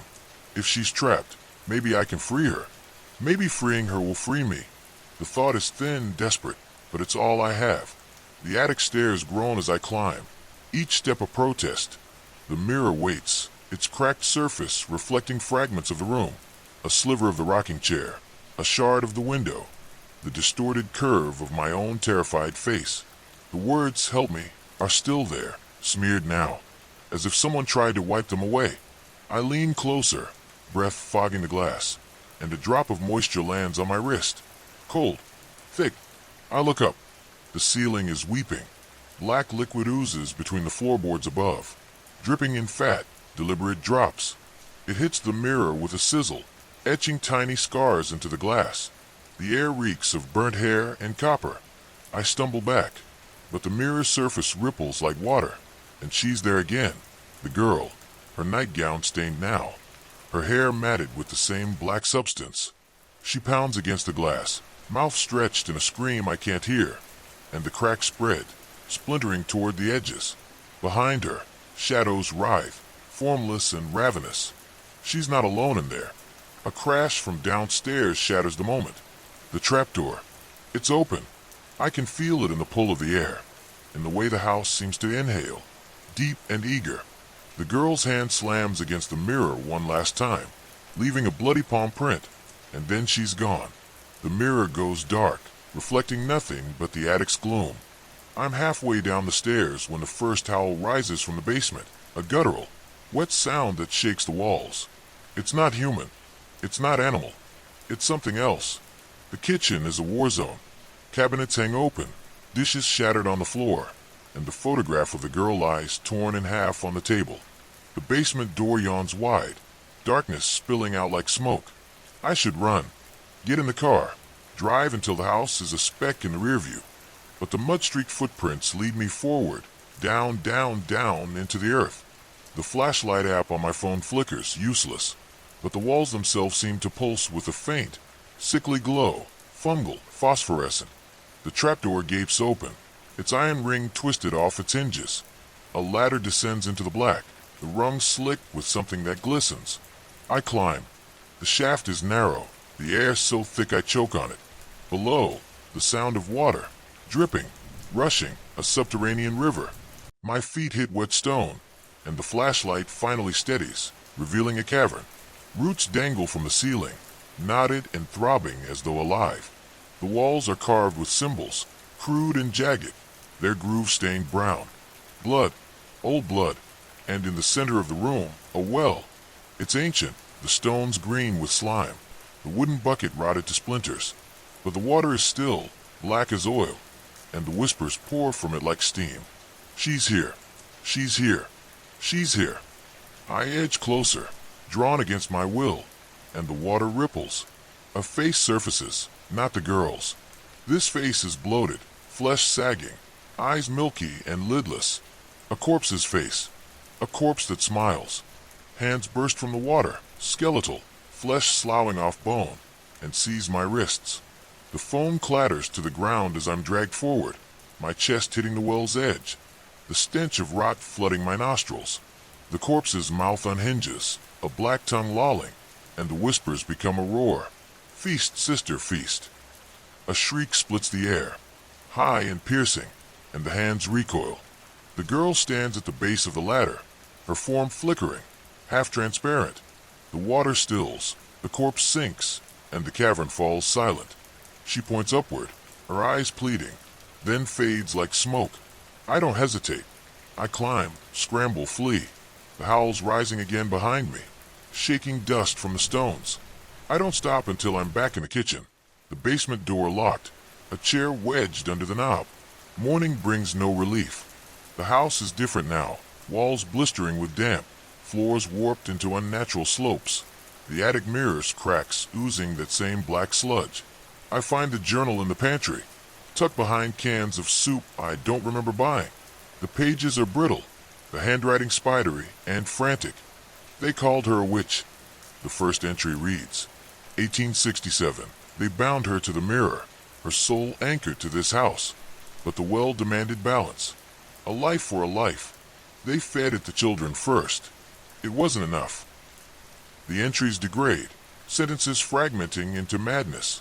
The well is hungry. It wears their faces. It's in the walls. Don't trust the girl. The last page is a sketch, the well, the corpse's face, and the girl, her body dissolving into roots. I spend the day digging. The local library's archives are scant, but the microfilm coughs up a headline. Entire family vanishes in night of madness. Father drowns children in well, claims. The house demanded it. The date, October 31st, 1893. A photo shows the family. Stern parents, 3 daughters in white dresses. The youngest stares at the camera, her eyes dark, her smile too sharp. The librarian eyes me as I leave, her voice trailing after me. That house, folks say it's a crossroads. A door. Some things that go and don't come out the same. Night falls faster now, the shadows clotting like blood. I've boarded the windows, salted the thresholds, hung iron nails over every door. Superstition? Maybe. But the attic mirror is quiet, the basement still, until 3:03 a.m. The clock blinks. The house exhales. The girl stands at the foot of my bed, solid now, her nightgown dripping well water. She holds a finger to her lips, then points to the door. The hallway is a tunnel of shadows, but the attic light burns faintly above. She floats ahead, beckoning, and I follow, compelled by something deeper than fear. The mirror is whole again, its surface a pool of liquid mercury. The girl presses her hand to it, and the glass bends, ripples, parts. Beyond is a forest, twisted, black trees under a bruised sky. She steps through, turns, extends her hand. Come. The well's howl shakes the house, closer now, climbing the basement stairs. The girl's eyes flicker with panic. Come now. I step toward the mirror, the glass cold against my fingertips. The bedroom door explodes. The corpse from the well fills the doorway, her body a mass of rot and roots, the children's faces bulging beneath her skin like tumors. She howls, and the house howls with her, the walls splitting, the floor yawning open. The girl screams, a sound that shatters the mirror's surface, and the forest beyond bleeds. The trees uprooting, the sky cracking. I fall, into blackness, into roots, into a cold, wet throat. I land in the cavern, the well's water lapping at my ankles. The corpse looms above, her mouth a cavern, her hands reaching. The girl materializes beside me, her form fraying at the edges. The journal, she hisses. The binding, repeat the words. I fumble the journal from my pocket, the pages falling open to a passage I hadn't seen. An incantation, the letters glowing faintly. I scream the words, my voice raw. The corpse's fingers inches from my throat. The well boils. The corpse shrieks. The girl's hand closes over mine, cold and final. I'm sorry, she whispers. The darkness swallowed the road ahead, stretching endlessly into the void. My headlights cut a narrow tunnel through the night, but beyond that, the world seemed to dissolve into an abyss.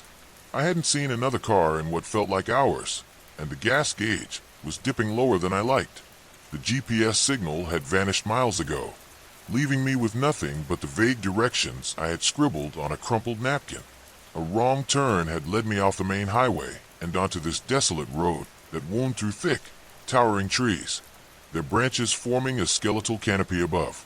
The deeper I drove, the more the forest seemed to close in around me, the trees leaning inward as if whispering secrets to one another. The radio, which had been playing faint static for the past hour, suddenly cut out entirely. The silence that followed was thick and unnatural, pressing against my ears with an almost physical weight. I adjusted in my seat, my fingers gripping the wheel a little tighter. Something about this stretch of road unsettled me. Maybe it was the absence of streetlights, or the way the fog curled along the edges of the asphalt, moving like living tendrils. I checked my phone again. No service. Of course. A shadow flickered at the edge of my vision. My breath caught in my throat as I instinctively glanced toward the rearview mirror. half expecting to see something staring back at me. But there was nothing, just the empty road behind, stretching into the distance like a black ribbon unraveling into the unknown. I exhaled, shaking my head at myself. It was just the trees. My mind was playing tricks on me. The road dipped suddenly, the car jerking as it hit a pothole. I cursed under my breath, slowing down as I navigated the uneven path. The forest seemed to thicken around me, the trees growing denser, the spaces between them darker, deeper. It felt like I was driving into the mouth of something vast and waiting. Then, out of nowhere, my headlights caught a figure standing in the middle of the road. My heart slammed against my ribs as I slammed the brakes, the tires screeching against the damp asphalt. The car skidded slightly before coming to a stop, the beams illuminating a lone woman, standing motionless in the center of the road. She was barefoot, wearing a thin, white nightgown that billowed slightly in the cold night air.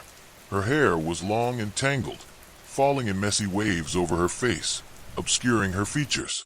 She didn't move. She didn't even flinch at the sudden arrival of my car. I sat there, gripping the wheel, my breathing shallow. My instinct screamed at me to reverse, to turn around and get the hell out of there. But something held me in place. Maybe it was curiosity. Maybe it was the uneasy sense that she needed help. I reached for the horn, pressing it briefly. The sound echoed through the still night, but she didn't react. She just stood there, unmoving, unbothered. My pulse pounded in my ears. Something wasn't right. I rolled down the window slightly. "Hey, are you okay?" My voice sounded unnaturally loud in the silence. No response. A slow, creeping dread slithered up my spine. My fingers hovered over the gear shift, ready to throw the car into reverse, but then she moved. Not in a normal way. Not like a person reacting to a voice. It was a slow, unnatural shift, like a puppet being pulled by invisible strings. Her head tilted to the side, the tangled curtain of hair parting just enough for me to see one eye. A pale, milky white, unfocused yet staring directly at me. Cold washed over me. My brain screamed at me to go. Every instinct in my body told me to get out of there. But I was frozen, trapped in her gaze. The air inside the car felt thick, suffocating, pressing in on me from all sides. Then, she took a step forward. Just one. It was enough. I slammed the gear into reverse, my foot stomping on the accelerator.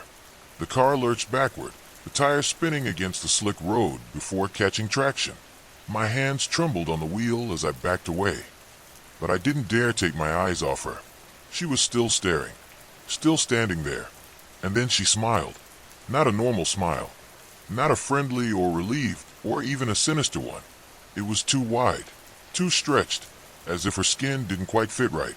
Her lips curled back, revealing teeth that were too sharp, too white, too numerous. I couldn't breathe. Something moved behind her. A shadow, darker than the night itself, slithered out from the trees. It was massive, yet shapeless, shifting and writhing like smoke given form. It unfurled behind her, stretching long fingers across the road, creeping toward me. I hit the gas. The car shot backward, my pulse hammering as the speedometer climbed. The trees blurred past, the headlights bouncing wildly.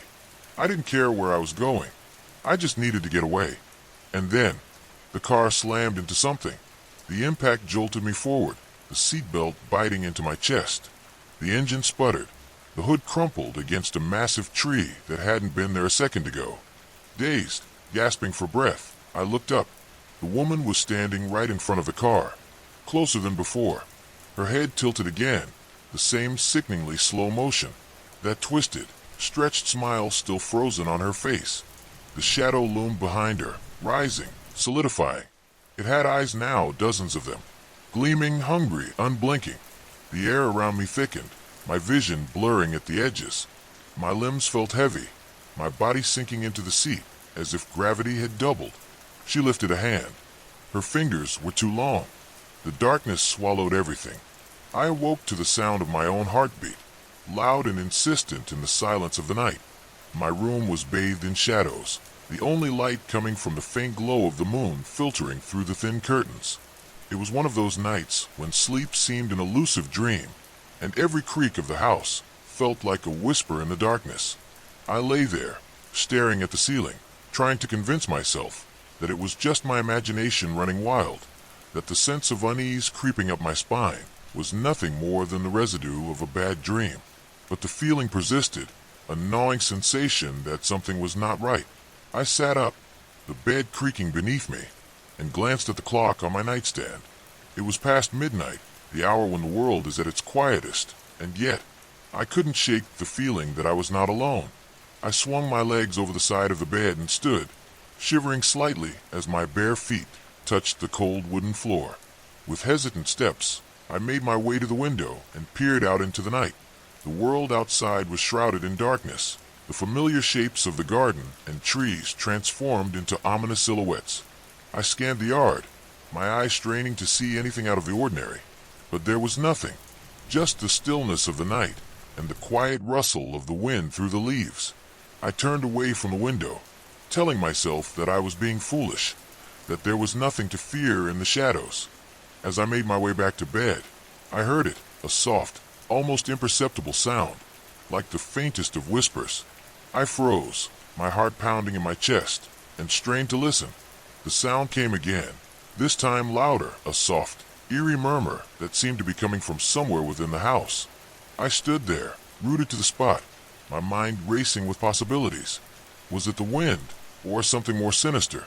Summoning all my courage, I forced myself to move, to follow the sound.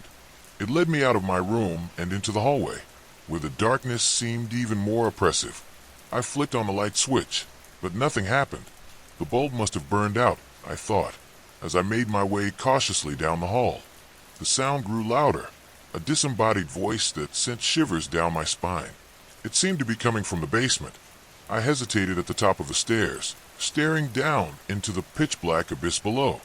The basement had always been a place of mystery and fear, a place where the shadows seemed to hold secrets, and the air was thick with the scent of damp earth. Taking a deep breath, I descended the stairs, each step echoing in the silence. The closer I got, the louder the voice became, until it was a chorus of whispers, like 100 voices speaking at once. At the bottom of the stairs, I fumbled for the light switch, my fingers trembling. The light flickered on, casting an eerie glow over the cluttered space. My eyes darted around, searching for the source of the sound, but there was nothing there, just the old furniture and boxes that had been stored there for years. I was about to turn back when I noticed it, a small, dusty book lying on the floor, as if it had been placed there deliberately. I picked it up, my hand shaking, and brushed off the dust. The cover was plain, with no title or author, and the pages were yellowed with age. I opened it, the musty smell of old paper filling my nostrils. The writing inside was strange, a language I couldn't understand, but as I flipped through the pages, I felt a sense of dread wash over me. The whispers grew louder, more insistent, and I realized with a jolt that they were coming from the book. I dropped it, my heart racing, and backed away. The book lay there, open, the pages fluttering as if caught in an invisible breeze.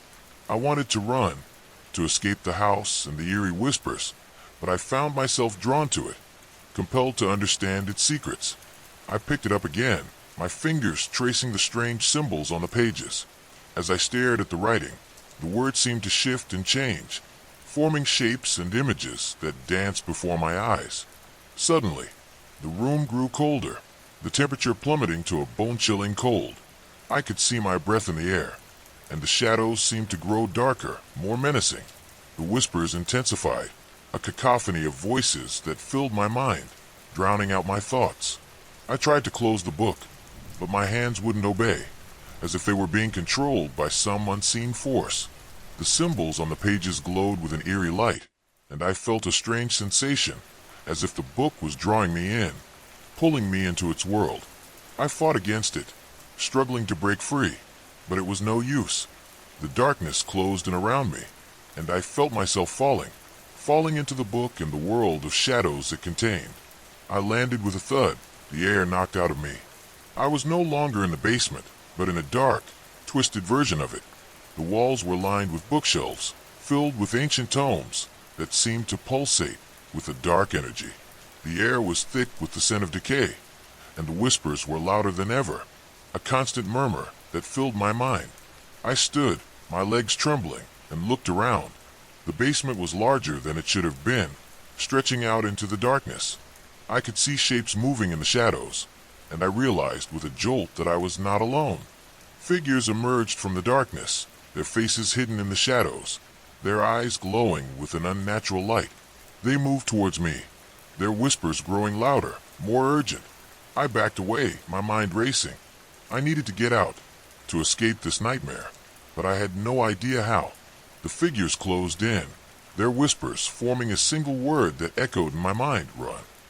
I turned and ran, my heart pounding, as the shadows closed in around me.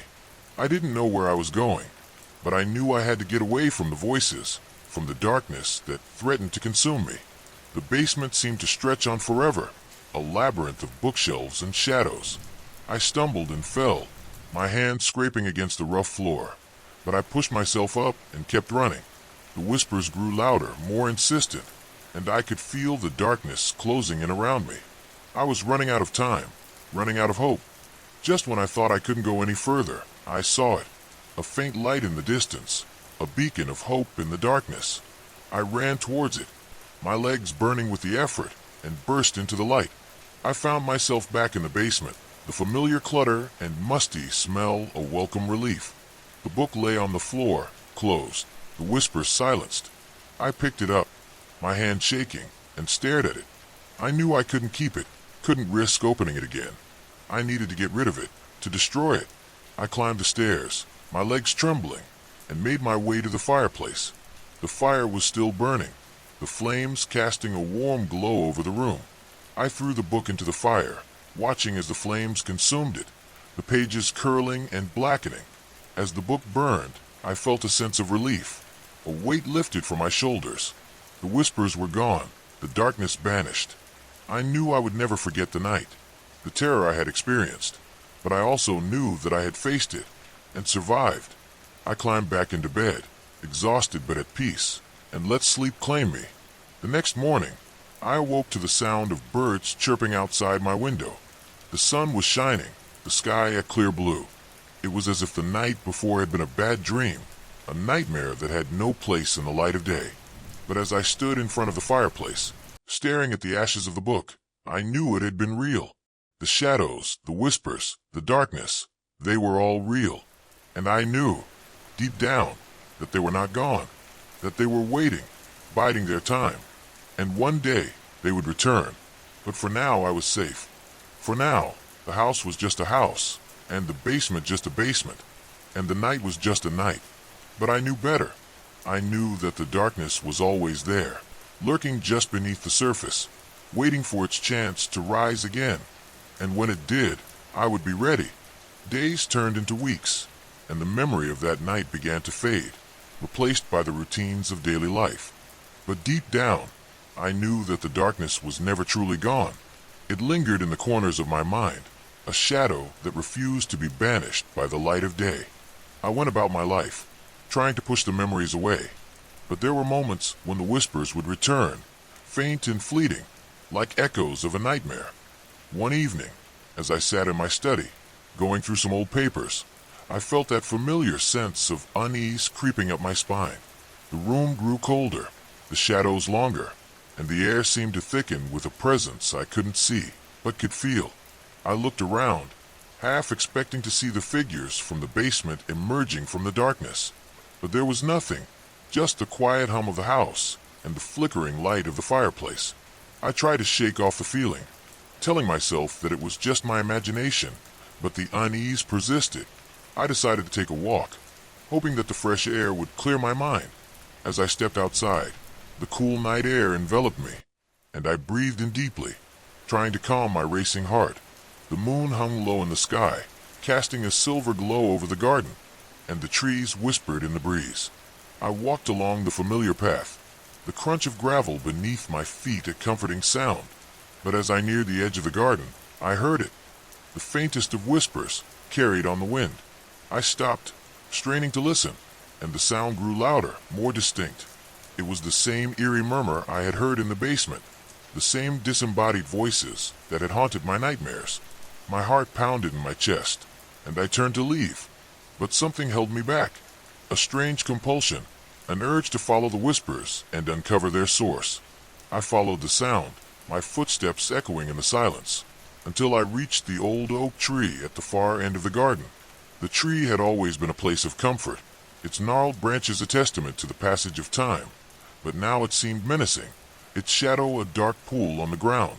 I circled the tree, the whispers growing louder with each step, until I saw it a small, hidden door set into the base of the trunk. I had never noticed it before, and I wondered how it could have gone unnoticed for so long. With trembling hands, I reached for the handle and pulled. The door creaked open, revealing a dark, narrow passage that seemed to lead into the depths of the earth. A part of me wanted to turn back, to close the door and pretend I had never seen it, but the whispers urged me forward.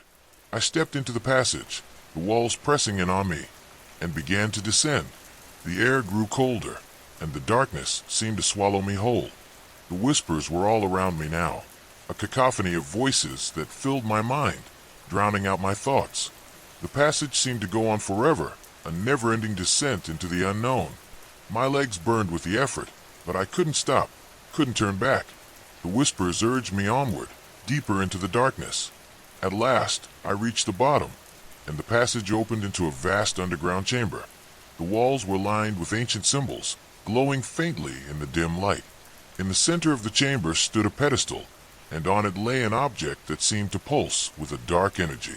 It was a book, similar to the one I had found in the basement, but larger and more ornate. The cover was adorned with strange symbols, and the pages seemed to shimmer with an otherworldly light.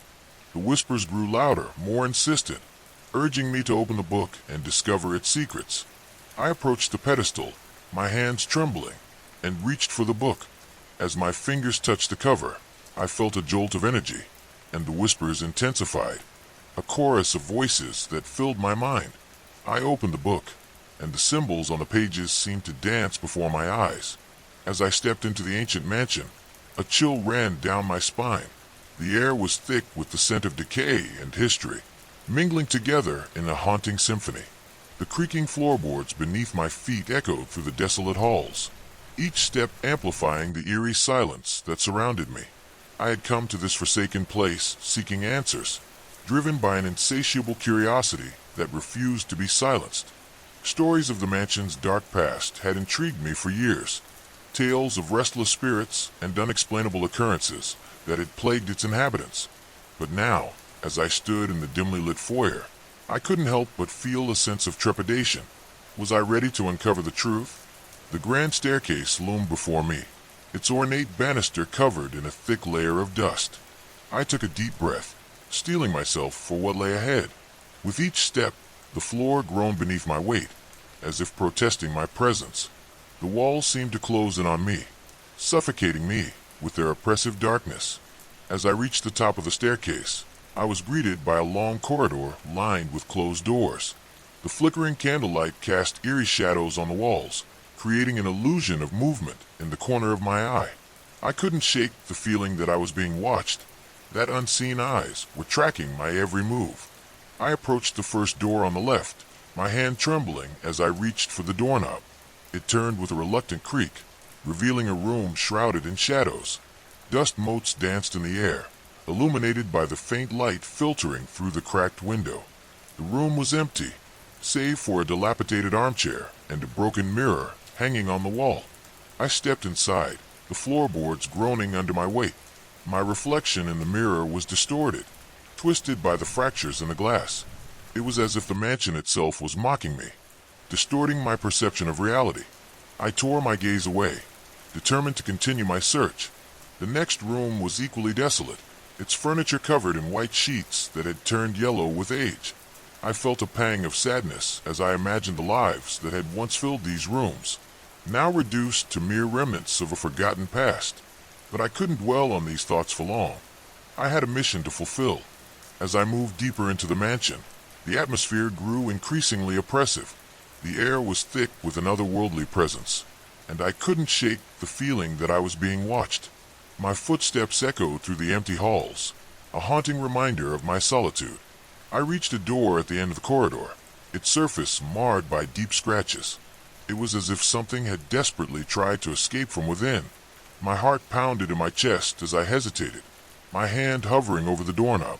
What lay beyond this door? Would I finally uncover the truth, or would I be met with something far more sinister? Summoning my courage, I turned the doorknob and pushed the door open. The room beyond was bathed in an eerie blue light, casting long shadows on the walls. A faint, almost imperceptible hum filled the air, resonating in my bones. I took a step forward, my breath catching in my throat. The room was empty, save for a single, ancient book resting on a pedestal in the center. Its cover was adorned with intricate designs, symbols that seemed to pulse with an otherworldly energy. I approached the book, my curiosity piqued. What secrets did it hold? What knowledge had been hidden away for centuries? As I reached out to touch the book, a cold, unseen force pushed me back. My heart raced as I stumbled, barely managing to keep my balance. The room seemed to come alive, the shadows shifting and twisting around me. I could feel the presence of something ancient and malevolent, watching me with a cold, calculating gaze. I took a step back, my mind racing. What was this place? What had I stumbled upon? The answers I sought seemed just out of reach, tantalizingly close yet impossibly distant. I had to find a way to uncover the truth, to delve deeper into the mysteries of the mansion.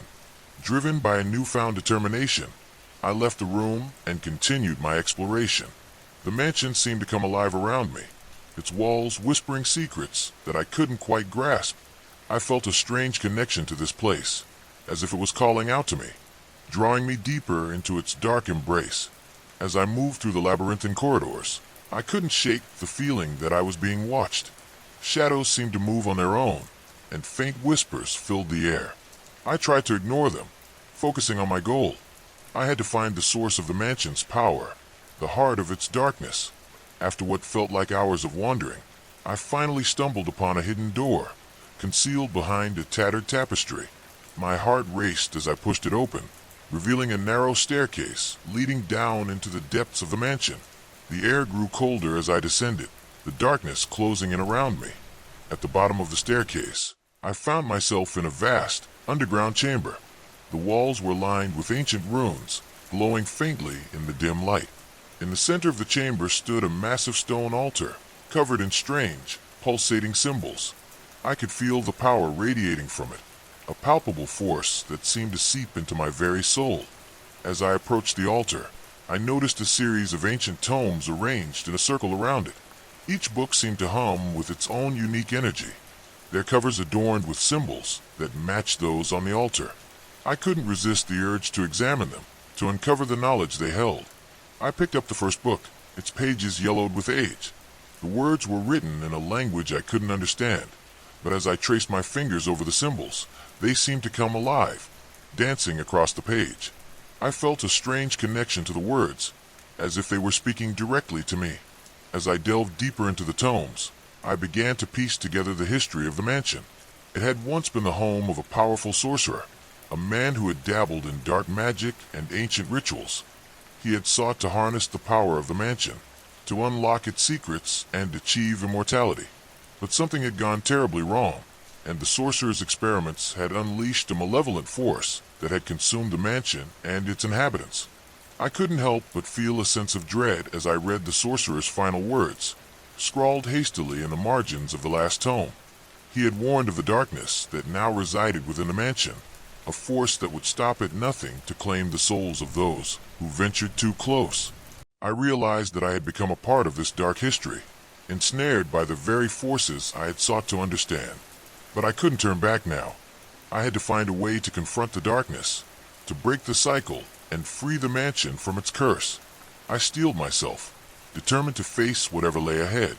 As I prepared to leave the chamber, I noticed a small, hidden passageway at the back of the room. It seemed to lead deeper into the mansion, towards the very heart of its darkness. With a deep breath, I stepped into the passage, the walls closing in around me. The journey ahead would be perilous, but I was ready. I would uncover the truth, no matter the cost. The mansion's secrets would not remain hidden for much longer, and as I ventured further into the darkness, I couldn't help but wonder what awaited me at the end of my journey. Would I find the answers I sought, Or would I become another lost soul, consumed by the mansion's insatiable hunger? Only time would tell. But one thing was certain. I would not be deterred. I would face the darkness head on, and I would emerge victorious. The mansion's secrets would be mine to uncover, and its dark past would be brought to light. I was ready to confront the unknown, to face the mysteries that lay hidden within the shadows. As I continued my descent into the old house at the end of Hollow Creek Road had been abandoned for as long as I could remember. It stood there like a forgotten relic, its paint peeling, its windows black and lifeless. The townsfolk never spoke of it, not even in hushed whispers. It was as if the house did not exist in their minds, as though acknowledging it would bring something terrible upon them. But for me, it was an obsession. Every time I walked past it, I felt something watching me from the shadows within. A presence, an invitation, a warning. I don't know what compelled me that night. Maybe it was boredom. Maybe it was the way the full moon hung low in the sky, casting eerie shadows across the overgrown yard. Or maybe it was the whisper I thought I heard when I stopped in front of the rusted iron gate. It was faint, almost indistinguishable from the wind, but I could have sworn it spoke my name. My breath hitched. I scanned my surroundings. Nothing. Just the road, empty and silent, stretching into the darkness behind me. My heart pounded as I pushed open the gate. It groaned in protest, rust flaking off as I stepped inside. The overgrown grass swallowed my feet with each step, as though the earth itself didn't want me to proceed. The front door loomed before me, slightly ajar, as if it had been waiting. The air around me felt heavier, thick with something unseen but undeniably present. I reached out, my fingers trembling, and nudged the door open. The inside was worse than I had imagined. Dust coated every surface, the air thick with the scent of rot and something else, something metallic. The floor creaked beneath my weight, and I hesitated, listening.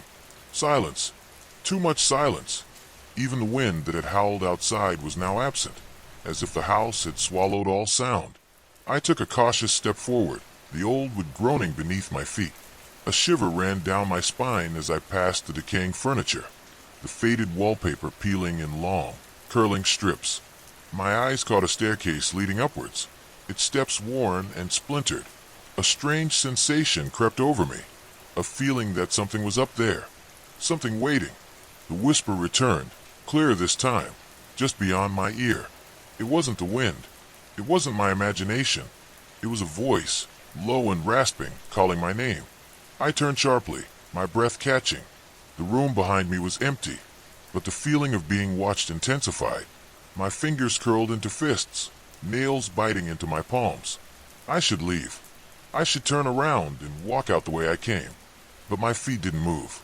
Instead, I found myself climbing the stairs, each step groaning louder than the last, as if warning me to stop. The hallway upstairs was worse than the rooms below. The walls were smeared with something dark, almost black in the dim light. The air was thick with the stench of decay. My eyes landed on a door at the end of the hall. Unlike the others, which were left open, this one was closed. Locked even. A strange sensation stirred in my chest, something between dread and compulsion. I pressed my hand against the door. It was ice cold beneath my palm. My breathing grew shallow as I twisted the knob. Locked. I hesitated, then knocked. The sound echoed down the hall. Silence. Then, a scraping noise from the other side. My pulse slammed against my ribs. I took a step back, my mind screaming at me to run. But the door creaked open. The darkness inside was suffocating. It seemed to stretch endlessly, swallowing the weak moonlight that filtered in from the hallway. My hand trembled as I reached for my phone, its flashlight barely piercing the void. Something moved at the edge of the beam, just a flicker, barely there. I swallowed hard, stepping inside. The floor was damp. My shoes made a sickening squelching sound. The air was colder than anywhere else in the house, pressing against me like unseen hands. I swung the light around, my breath hitching when it landed on the far wall. Words were carved into the wood, deep and jagged, as if scratched by something inhuman. Don't look at it. The whisper came again, but this time, it wasn't calling my name. It was a plea, a desperate, terrified whisper. Don't turn around. The hairs on my neck stood on end. My breath came in shallow gasps. I felt it now behind me. A presence. Heavy. Looming. The temperature plummeted, ice crawling up my spine. My body refused to move. My mind screamed at me to run, to get out, to never look back. But then I heard the breathing, right behind me. Slow, raspy.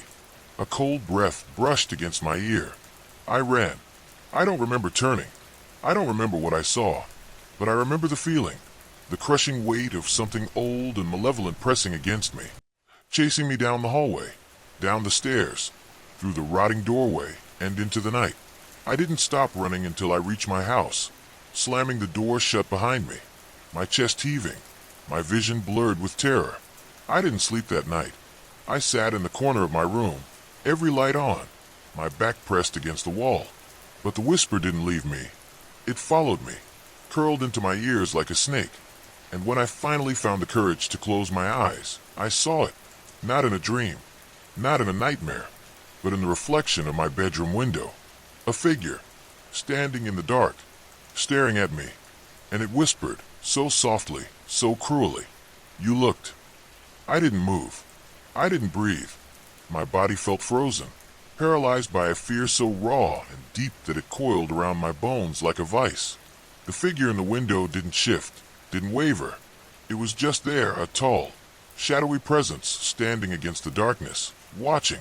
The whisper had faded, but its presence lingered in my ears, like an echo trapped in my skull. I didn't want to turn away. I knew if I did, if I so much as blinked, it would move. I don't know how I knew that, but every fiber of my being screamed it at me. So I stared. My eyes burned, my lungs ached from holding my breath, but I didn't look away. Seconds stretched into minutes. The room around me remained silent, save for the ticking of the old clock on my nightstand. It felt like a countdown, though I didn't know to what. My mind raced with half-formed thoughts, desperate rationalizations that crumbled under the weight of the thing in the window. It wasn't a trick of the light. It wasn't my reflection. I knew what I saw, and it was real. Too real. Then, without warning, it moved. A slow, deliberate tilt of the head. The motion unnatural, jerky, as if the thing wasn't used to movement. My breath hitched in my throat. My muscles locked. A primal terror overtook me, a feeling so ancient and instinctual that I nearly collapsed under it. The figure's head continued to tilt, too far, far beyond what was humanly possible, the neck bending at an impossible angle. A low creak filled the silence, like bones shifting, snapping into place. The darkness around it seemed to pulse, to shift as if it were alive, as if it were breathing. I scrambled backward, my body finally responding, and fell onto my bed. My hands gripped the sheets so tightly my knuckles ached. The moment I moved, the thing in the window straightened. Then it took a step forward. My stomach dropped. The glass didn't separate us anymore. It was closer, inside the room, standing just at the edge of the shadows, where my bedside lamp's weak glow ended. I wanted to scream, but the sound wouldn't come. My throat was locked, my breath shallow, my heart hammering against my ribs like a wild, desperate animal. It stood there, unmoving, featureless except for the hollow darkness, where its eyes should have been. The whisper returned, softer now, almost gentle. "You looked." The voice wasn't human. It was layered, distant yet too close, like a chorus of voices speaking at once, some high, some low, some too distorted to recognize. The words slithered through the air, wrapping around me, tightening. Then the lamp flickered. Darkness swallowed the room in an instant. I felt it surge toward me before I saw it. A rush of cold, the feeling of something unseen rushing forward. I threw myself off the bed, crawling backward, my fingers scraping against the wooden floor. My hand fumbled for my phone. I turned on the flashlight. The beam cut through the darkness, but the figure was gone. The air still felt thick, suffocating, but I was alone. Or so I thought. Then the whisper came again, right beside my ear. "You can't unsee me." I bolted for my room, sprinting down the hallway, my pulse a wild drumbeat in my skull. I didn't stop running until I reached the bathroom, slamming the door shut behind me. My fingers fumbled for the lock, twisting it into place. My breaths came in ragged gasps, my body trembling violently. The small, fluorescent light above the mirror flickered weakly, casting long, erratic shadows against the walls. I turned toward the sink, gripping the edges to steady myself. Then I made a mistake. I looked into the mirror. My reflection stared back, pale, wide-eyed, terror carved into every inch of my face. But it wasn't alone. Standing behind me, just over my shoulder, was the thing. No longer a shadow, no longer a distant figure. It was right there, closer than ever. And now I could see it. The face, or what was left of it.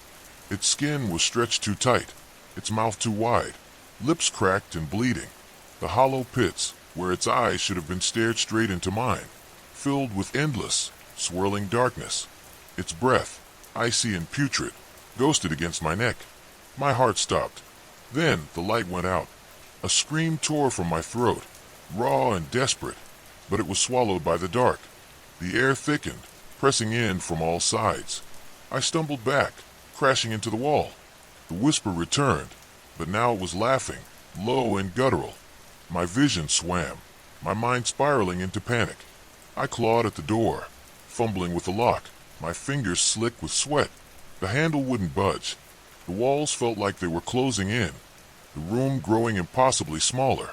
The whisper turned into a chant, repeating the same 3 words over and over, filling my ears, my skull, my very bones. You looked, you looked, you looked. I don't know how I got out. My next memory was waking up on the floor of my living room, the morning light bleeding through the curtains. My head pounded, my limbs ached, but the worst part was the silence. The house was too quiet. I sat up slowly, my body stiff, my mouth dry as sandpaper. For a moment I thought, hoped, it had all been a dream, a nightmare. But when I turned my head, my blood turned to ice. My bedroom door was wide open. I hadn't left it that way. The whisper was gone, but the feeling wasn't. I could still sense it, lurking, watching. It was still here, hiding in the corners, waiting in the reflections, lingering in the shadows where the light couldn't reach. My stomach twisted. I knew then that this wasn't over. This wasn't something I could run from, something I could ignore. I had seen it, and it had seen me, and now it would never leave. That night, I covered every mirror, every reflective surface in my house. I kept the lights on. I refused to look into the darkness, but the whisper still came, curling around my ears in the dead of night, murmuring my name, reminding me of the one, unbreakable truth. Once you see it, it never stops looking back. The house had always been there, at the edge of the woods, just beyond the reach of the town streetlights. I'd passed it 1,000 times, always in daylight, always with the sun high and the birds chirping in the trees. It was an old Victorian, its paint peeling like sunburnt skin, its windows dark and hollow, like the empty sockets of a skull. I never thought much of it. It was just another relic of a time long gone, a forgotten monument to some family's faded glory. But that was before the night I decided to take the shortcut through the woods. Before I heard the whispers. It started with a sound, faint but unmistakable, like the rustle of dry leaves underfoot. I stopped, my breath catching in my throat, and turned toward the source. The woods were silent, save for the occasional creak of branches swaying in the wind. I told myself it was nothing, just my imagination playing tricks on me. But then it came again, louder this time, a low, guttural murmur that seemed to rise from the ground itself. My heart pounded in my chest, each beat echoing in my ears like a drum. I took a step back, my eyes scanning the shadows, searching for something, anything, that could explain the noise. But there was nothing, just the trees, the gnarled limbs twisting toward the sky, and the darkness, thick and impenetrable. I turned to leave, to retrace my steps and take the long way home. But something stopped me. A voice, soft and melodic, called out from the direction of the house. It was faint, barely more than a whisper, but it was enough to freeze me in place.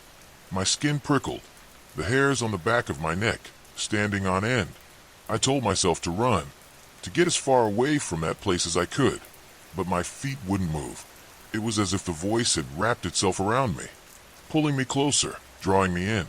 Against my better judgment, I took a step forward, then another, until I was standing at the edge of the property, staring up at the house. The front door was ajar, the darkness inside seeming to pulse and writhe like a living thing. The voice grew louder, more insistent, and I realized with a start that it was calling my name. My breath came in shallow gasps, my chest tight with fear, but I couldn't stop myself. I climbed the steps, each one creaking beneath my weight, and pushed the door open. The air inside was thick and heavy, smelling of mildew and something else, something metallic and sharp. I stepped into the foyer, my eyes struggling to adjust to the gloom. The walls were lined with portraits, their eyes following me as I moved deeper into the house. The voice led me to a staircase, its steps warped and splintered with age. I climbed slowly, my hand gripping the banister so tightly my knuckles turned white.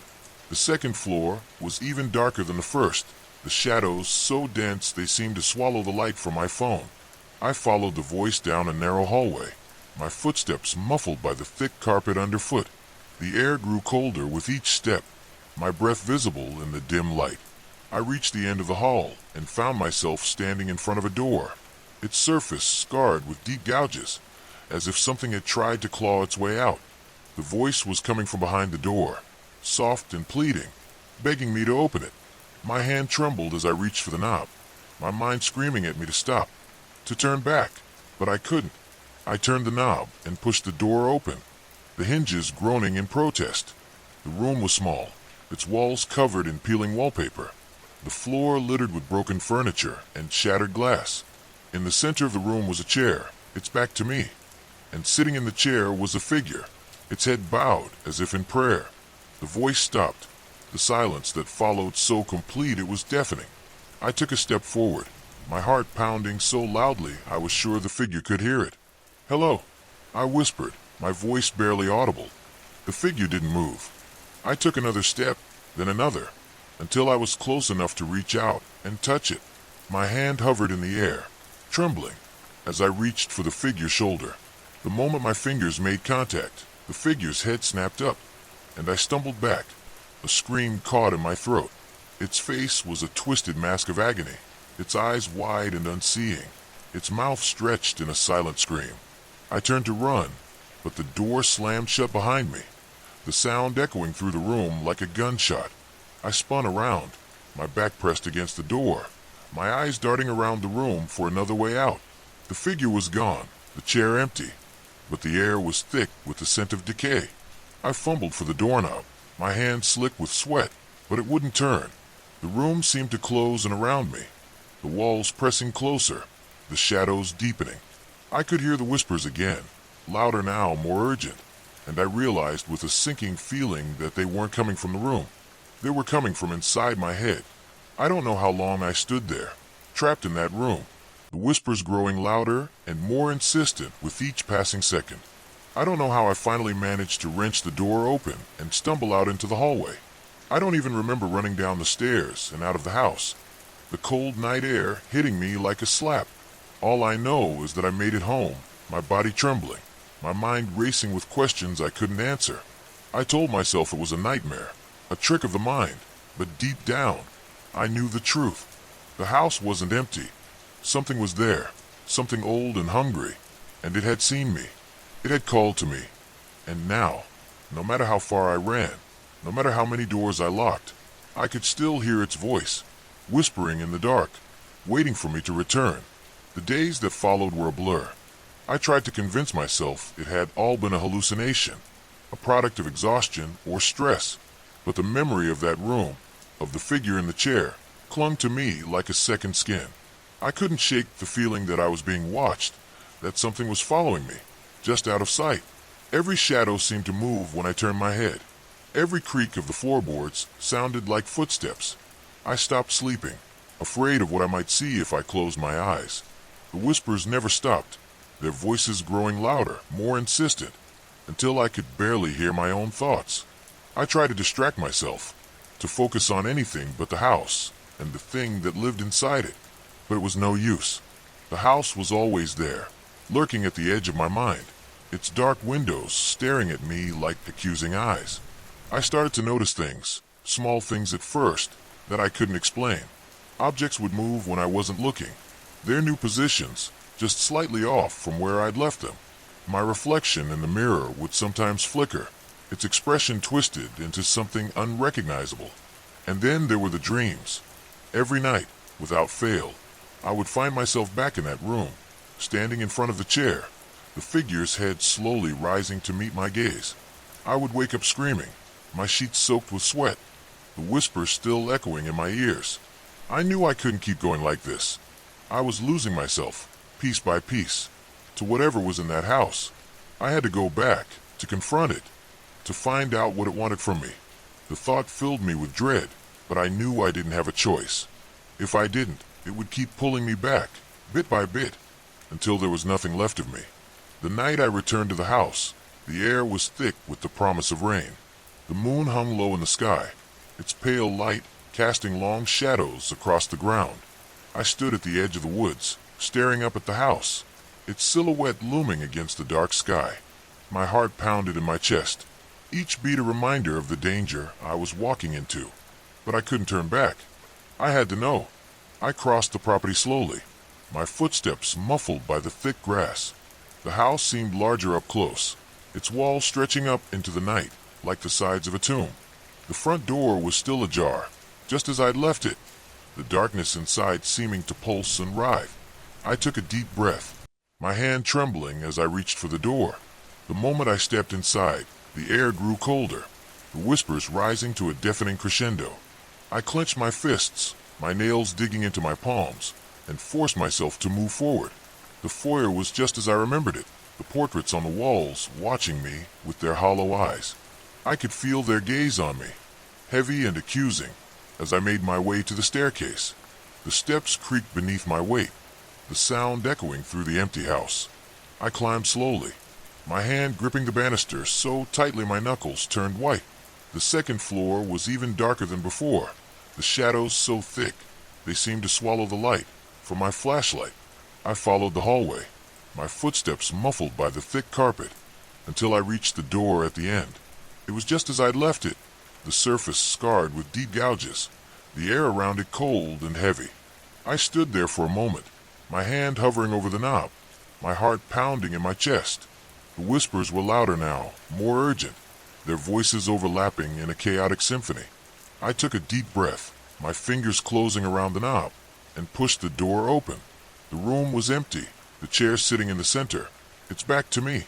The air was thick with the scent of decay, the walls seeming to close in around me.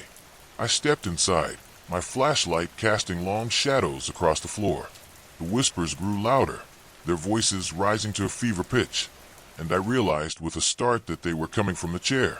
I took a step forward, then another, until I was close enough to reach out and touch it. My hand trembled as I reached for the back of the chair, my breath catching in my throat. The moment my fingers made contact, the room seemed to shift, the walls twisting and warping around me. The air grew colder, the whispers rising to a deafening roar. I stumbled back, my flashlight falling from my hand and clattering to the floor. The light flickered, casting the room in a series of disjointed images, and I realized with a sinking feeling that I wasn't alone. The figure was there, standing in the corner, its head bowed, its face hidden in shadow. I could feel its gaze on me, heavy and accusing, and I knew with a certainty that chilled me to the bone that it had been waiting for me. I turned to run, but the door slammed shut behind me, the sound echoing through the room like a gunshot. I spun around, my back pressed against the door, my eyes darting around the room for another way out. The figure was gone, the corner empty, but the air was thick with the scent of decay. I could hear the whispers again, louder now, more insistent, and I realized with a sinking feeling that they weren't coming from the room. They were coming from inside my head. I don't know how long I stood there, trapped in that room, the whispers growing louder and more insistent with each passing second. I don't know how I finally managed to wrench the door open and stumble out into the hallway. I don't even remember running down the stairs and out of the house, the cold night air hitting me like a slap. All I know is that I made it home, my body trembling, my mind racing with questions I couldn't answer. I told myself it was a nightmare, a trick of the mind, but deep down, I knew the truth. The house wasn't empty. Something was there, something old and hungry, and it had seen me. It had called to me, and now, No matter how far I ran, no matter how many doors I locked, I could still hear its voice, whispering in the dark, waiting for me to return. The days that followed were a blur. I tried to convince myself it had all been a hallucination, a product of exhaustion or stress, but the memory of that room, of the figure in the chair, clung to me like a second skin. I couldn't shake the feeling that I was being watched, that something was following me, just out of sight. Every shadow seemed to move when I turned my head. Every creak of the floorboards sounded like footsteps. I stopped sleeping, afraid of what I might see if I closed my eyes. The whispers never stopped, their voices growing louder, more insistent, until I could barely hear my own thoughts. I tried to distract myself, to focus on anything but the house and the thing that lived inside it, but it was no use. The house was always there, lurking at the edge of my mind, its dark windows staring at me like accusing eyes. I started to notice things, small things at first, that I couldn't explain. Objects would move when I wasn't looking, their new positions just slightly off from where I'd left them. My reflection in the mirror would sometimes flicker, its expression twisted into something unrecognizable. And then there were the dreams. Every night, without fail, I would find myself back in that room, standing in front of the chair, the figure's head slowly rising to meet my gaze. I would wake up screaming, my sheets soaked with sweat, the whispers still echoing in my ears. I knew I couldn't keep going like this. I was losing myself, piece by piece, to whatever was in that house. I had to go back, to confront it, to find out what it wanted from me. The thought filled me with dread, but I knew I didn't have a choice. If I didn't, it would keep pulling me back, bit by bit, until there was nothing left of me. The night I returned to the house, the air was thick with the promise of rain. The moon hung low in the sky, its pale light casting long shadows across the ground. I stood at the edge of the woods, staring up at the house, its silhouette looming against the dark sky. My heart pounded in my chest, each beat a reminder of the danger I was walking into. But I couldn't turn back. I had to know. I crossed the property slowly, my footsteps muffled by the thick grass. The house seemed larger up close, its walls stretching up into the night, like the sides of a tomb. The front door was still ajar, just as I'd left it, the darkness inside seeming to pulse and writhe. I took a deep breath, my hand trembling as I reached for the door. The moment I stepped inside, the air grew colder, the whispers rising to a deafening crescendo. I clenched my fists, my nails digging into my palms, and forced myself to move forward. The foyer was just as I remembered it, the portraits on the walls watching me with their hollow eyes. I could feel their gaze on me, heavy and accusing, as I made my way to the staircase. The steps creaked beneath my weight, the sound echoing through the empty house.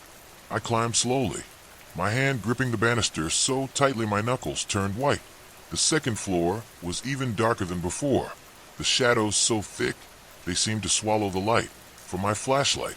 I followed the hallway, my footsteps muffled by the thick carpet, until I reached the door at the end. It was just as I'd left it, the surface scarred with deep gouges, the air around it cold and heavy. I stood there for a moment, my hand hovering over the knob, my heart pounding in my chest. The whispers were louder now, more urgent, their voices overlapping in a chaotic symphony. I took a deep breath, my fingers closing around the knob, and pushed the door open. The room was empty, the chair sitting in the center, its back to me. The air was thick with the scent of decay, the walls seeming to close in around me. I stepped inside, my flashlight casting long shadows across the floor. The whispers grew louder, their voices rising to a fever pitch, and I realized with a start that they were coming from the chair. I took a step forward, then another, until I was close enough to reach out and touch it. My hand trembled as I reached for the back of the chair, my breath catching in my throat. The moment my fingers made contact, the room seemed to shift, the walls twisting and warping around me. The air grew colder, the whispers rising to a deafening roar.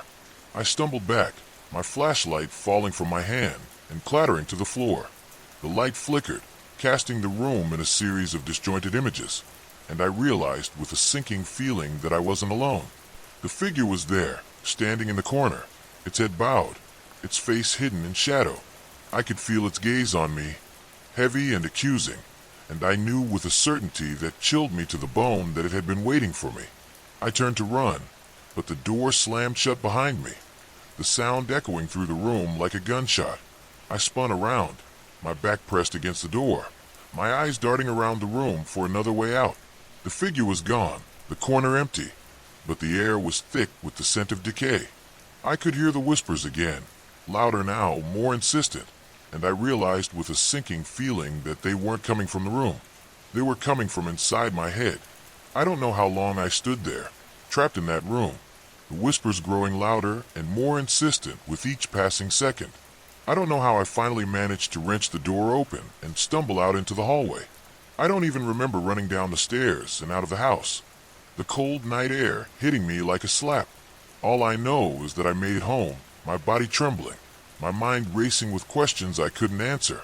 I told myself it was a nightmare, a trick of the mind, but deep down, I knew the truth. The house wasn't empty. Something was there. I never believed in ghosts. The idea always seemed like a relic of childhood fears, something you leave behind when you grow up and understand how the world really works.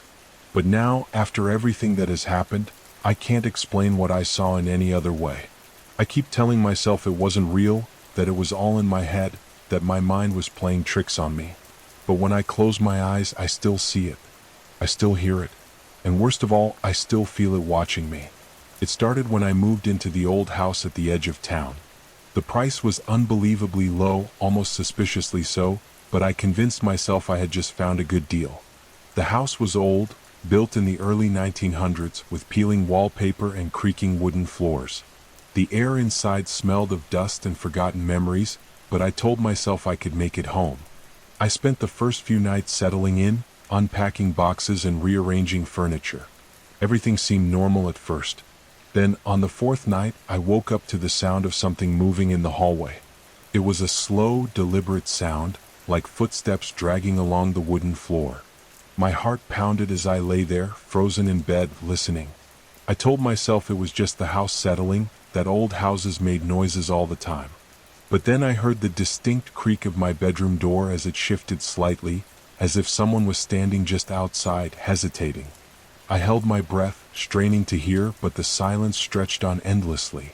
I finally mustered the courage to get up and check. The hallway was empty. My bedroom door was slightly ajar, though I knew for certain I had closed it before going to bed.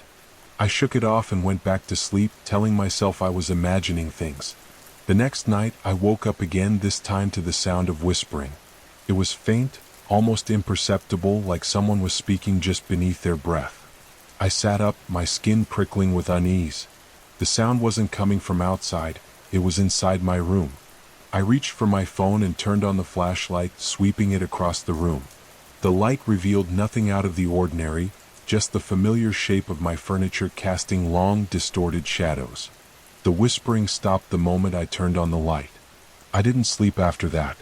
As the days passed, the occurrences became more frequent. Doors that I knew I had locked were found wide open. Objects moved from one place to another when I wasn't looking. The whispering returned, sometimes closer, sometimes further away, but always just quiet enough that I couldn't make out the words. I started to feel like I wasn't alone, even in broad daylight. I would catch glimpses of movement in the corner of my eye, but every time I turned to look, there was nothing there. One night, I decided to set up my phone to record while I slept. I needed to prove to myself that nothing was happening, that my mind was just playing tricks on me. I placed the phone on my nightstand, started the recording, and went to bed. The next morning, I hesitated before playing the video. My gut twisted with unease, but I had to know. The footage started normally, just me sleeping peacefully. Hours passed with nothing but the occasional shifting of my blankets. Then, around 3:14 a.m., the air in the room seemed to ripple like a distortion in the video. A shadow moved across the frame, slow and deliberate. It wasn't me. I was still fast asleep. The shadow grew darker, more defined, until it took the shape of a tall, thin figure standing at the foot of my bed. My breath caught in my throat as I watched it remain there, unmoving, just staring at me. Then, suddenly, my sleeping self twitched. I stirred as if sensing something, but I didn't wake up. The figure leaned in, its face just inches from mine. The screen went black. The recording had ended. I deleted the video immediately. I didn't want to see it again. But the knowledge of what I had captured stayed with me. That night I didn't sleep at all. I sat up in bed, gripping a flashlight, waiting for something to happen. The air felt heavier, like the house itself was pressing down on me. Then, at exactly 3:14 a.m., the whispering returned. This time it was right next to my ear. I jumped out of bed, flicking on the light, but the room was empty. My breathing was ragged, my hands shaking. I couldn't stay here. I had to leave. I grabbed my phone and keys, ready to run, but as I reached for the door, it slammed shut on its own. I yanked at the handle, but it wouldn't budge. It was as if something on the other side was holding it closed. Then the whispering turned into laughter. Low, guttural laughter that sent ice through my veins. The lights flickered violently, casting erratic shadows on the walls. I backed away from the door, my mind racing. The laughter stopped abruptly, replaced by silence so thick it felt suffocating. Then, from the corner of the room, I heard the floorboards creak. I turned slowly, dreading what I would see. There, in the shadows, stood the figure from the video. Its form was hazy, shifting as if it weren't entirely solid. But its eyes, deep, hollow voids, locked onto mine. It didn't move. It just stood there watching. I don't remember how long I stood frozen, unable to breathe, unable to think. Then, in a blink, the figure lunged forward. I screamed, throwing myself against the door, and this time it gave way. I stumbled into the hallway, gasping, and ran. I didn't stop until I was outside, the cold night air burning my lungs. I turned back only once. The house was silent, dark, and still. But in the upstairs window, just barely visible in the moonlight, I saw it watching me. I haven't gone back. My belongings are still inside, but I don't care. I can't explain what happened in that house. I don't know what it wanted, but I know it's still there waiting. And worst of all, I know it's not done with me yet. The house had always been there, at the edge of the woods, just beyond the reach of the street lights. I'd passed it 100 times, maybe more, on my way home from work, but I'd never really seen it. Not until that night. It was an old Victorian, its once grand facade now crumbling under the weight of neglect and time. The paint was peeling, the windows were dark, and the porch sagged like the spine of a tired old beast. I don't know why I stopped that night. Maybe it was the way the moonlight caught the broken glass in the upstairs window, glinting like a winking eye. Or maybe it was the sound, a faint, almost imperceptible hum that seemed to vibrate in my chest as I walked by. Whatever it was, I found myself standing at the gate, my fingers curling around the rusted iron, staring up at the house like it had called my name. The gate creaked open with a groan that made my skin crawl, but I stepped through anyway. The air was different here, thicker, as if the house had its own atmosphere. The grass beneath my feet was overgrown, each step crunching faintly against the dry blades. I told myself I was just curious, that I'd take a quick look and leave. But the closer I got to the porch, the harder it was to turn back. The front door was slightly ajar, the darkness beyond it yawning wide like a mouth waiting to swallow me whole. I hesitated, my hand hovering over the doorknob, my breath coming in shallow bursts. Something inside me screamed to run, to leave this place and never look back. But another part of me, a deeper, darker part, whispered that I needed to see what was inside. The door swung open with a soft creak, and I stepped into the foyer. The air was cold, colder than it should have been, and it smelled of damp wood and something else, something metallic like blood. My footsteps echoed on the hardwood floor, the sound too loud in the oppressive silence. The walls were lined with faded wallpaper, its pattern obscured by years of dust and decay. To my left, a staircase spiraled up into the shadows, its banister splintered and broken. To my right, a hallway stretched into darkness, the doors along it closed tight. I felt like I was being watched, though I couldn't see anyone. The sensation was so strong that I spun around, half expecting to find someone, or something, standing behind me. But there was nothing. Just the empty foyer and the faint hum that seemed to grow louder the deeper I went. I moved toward the staircase, my hand brushing against the wall for balance. The wood was rough beneath my fingers, the texture wrong somehow, as if it were alive. I shook the thought away and started up the stairs, each step groaning under my weight. The second floor was even darker than the first, the only light coming from the broken window at the end of the hall. The hum was louder here, almost a vibration in my skull, and I realized it wasn't a sound at all. It was a feeling, a presence, something that didn't belong in this world. My heart was pounding now, my breath coming in short, panicked gasps. I wanted to leave, but my legs kept moving, carrying me toward the last door at the end of the hall. The door was different from the others. It was newer, the wood still smooth and unblemished, the brass handle gleaming in the dim light. I reached for it, my hand trembling, and turned the knob. The door opened silently, revealing a room that shouldn't have existed. The walls were covered in mirrors, their surfaces cracked and fogged, reflecting my image back at me in fractured pieces. In the center of the room was a chair, its high back facing me. And on the floor, drawn in what looked like chalk, was a circle filled with symbols I didn't recognize. The hum was deafening now, a roar in my ears that made it hard to think. I took a step into the room, my reflection warping and twisting in the mirrors, and that's when I saw it. The chair was moving. Slowly, almost imperceptibly, it was turning toward me. I froze, my blood turning to ice in my veins. The hum grew louder, more insistent, and I realized it wasn't coming from the room. It was coming from me. My reflection in the mirrors was wrong. My face was pale, my eyes wide with terror, but there was something else there too. Something behind me, just out of sight. I spun around, but there was nothing there. When I turned back to the mirrors, the chair was facing me, and it wasn't empty anymore. The figure sitting in it was indistinct, a shadowy outline that seemed to shift and change as I stared at it. Its head was tilted to the side, as if it were studying me, and I felt a wave of nausea roll over me. The symbols on the floor began to glow, a faint, sickly light that pulsed in time with the hum. I tried to back away, but my feet were rooted to the spot. The figure leaned forward, its form solidifying, and I realized with a jolt of horror that it wasn't a stranger. It was me. Or at least it looked like me.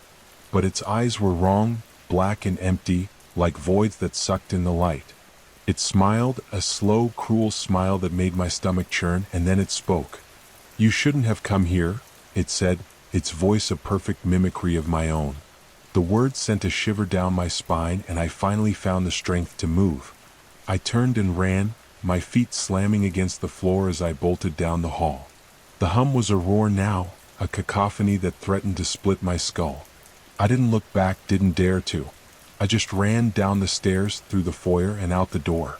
The cold night air hit me like a slap, but I didn't stop. I ran until my lungs burned and my legs gave out, collapsing on the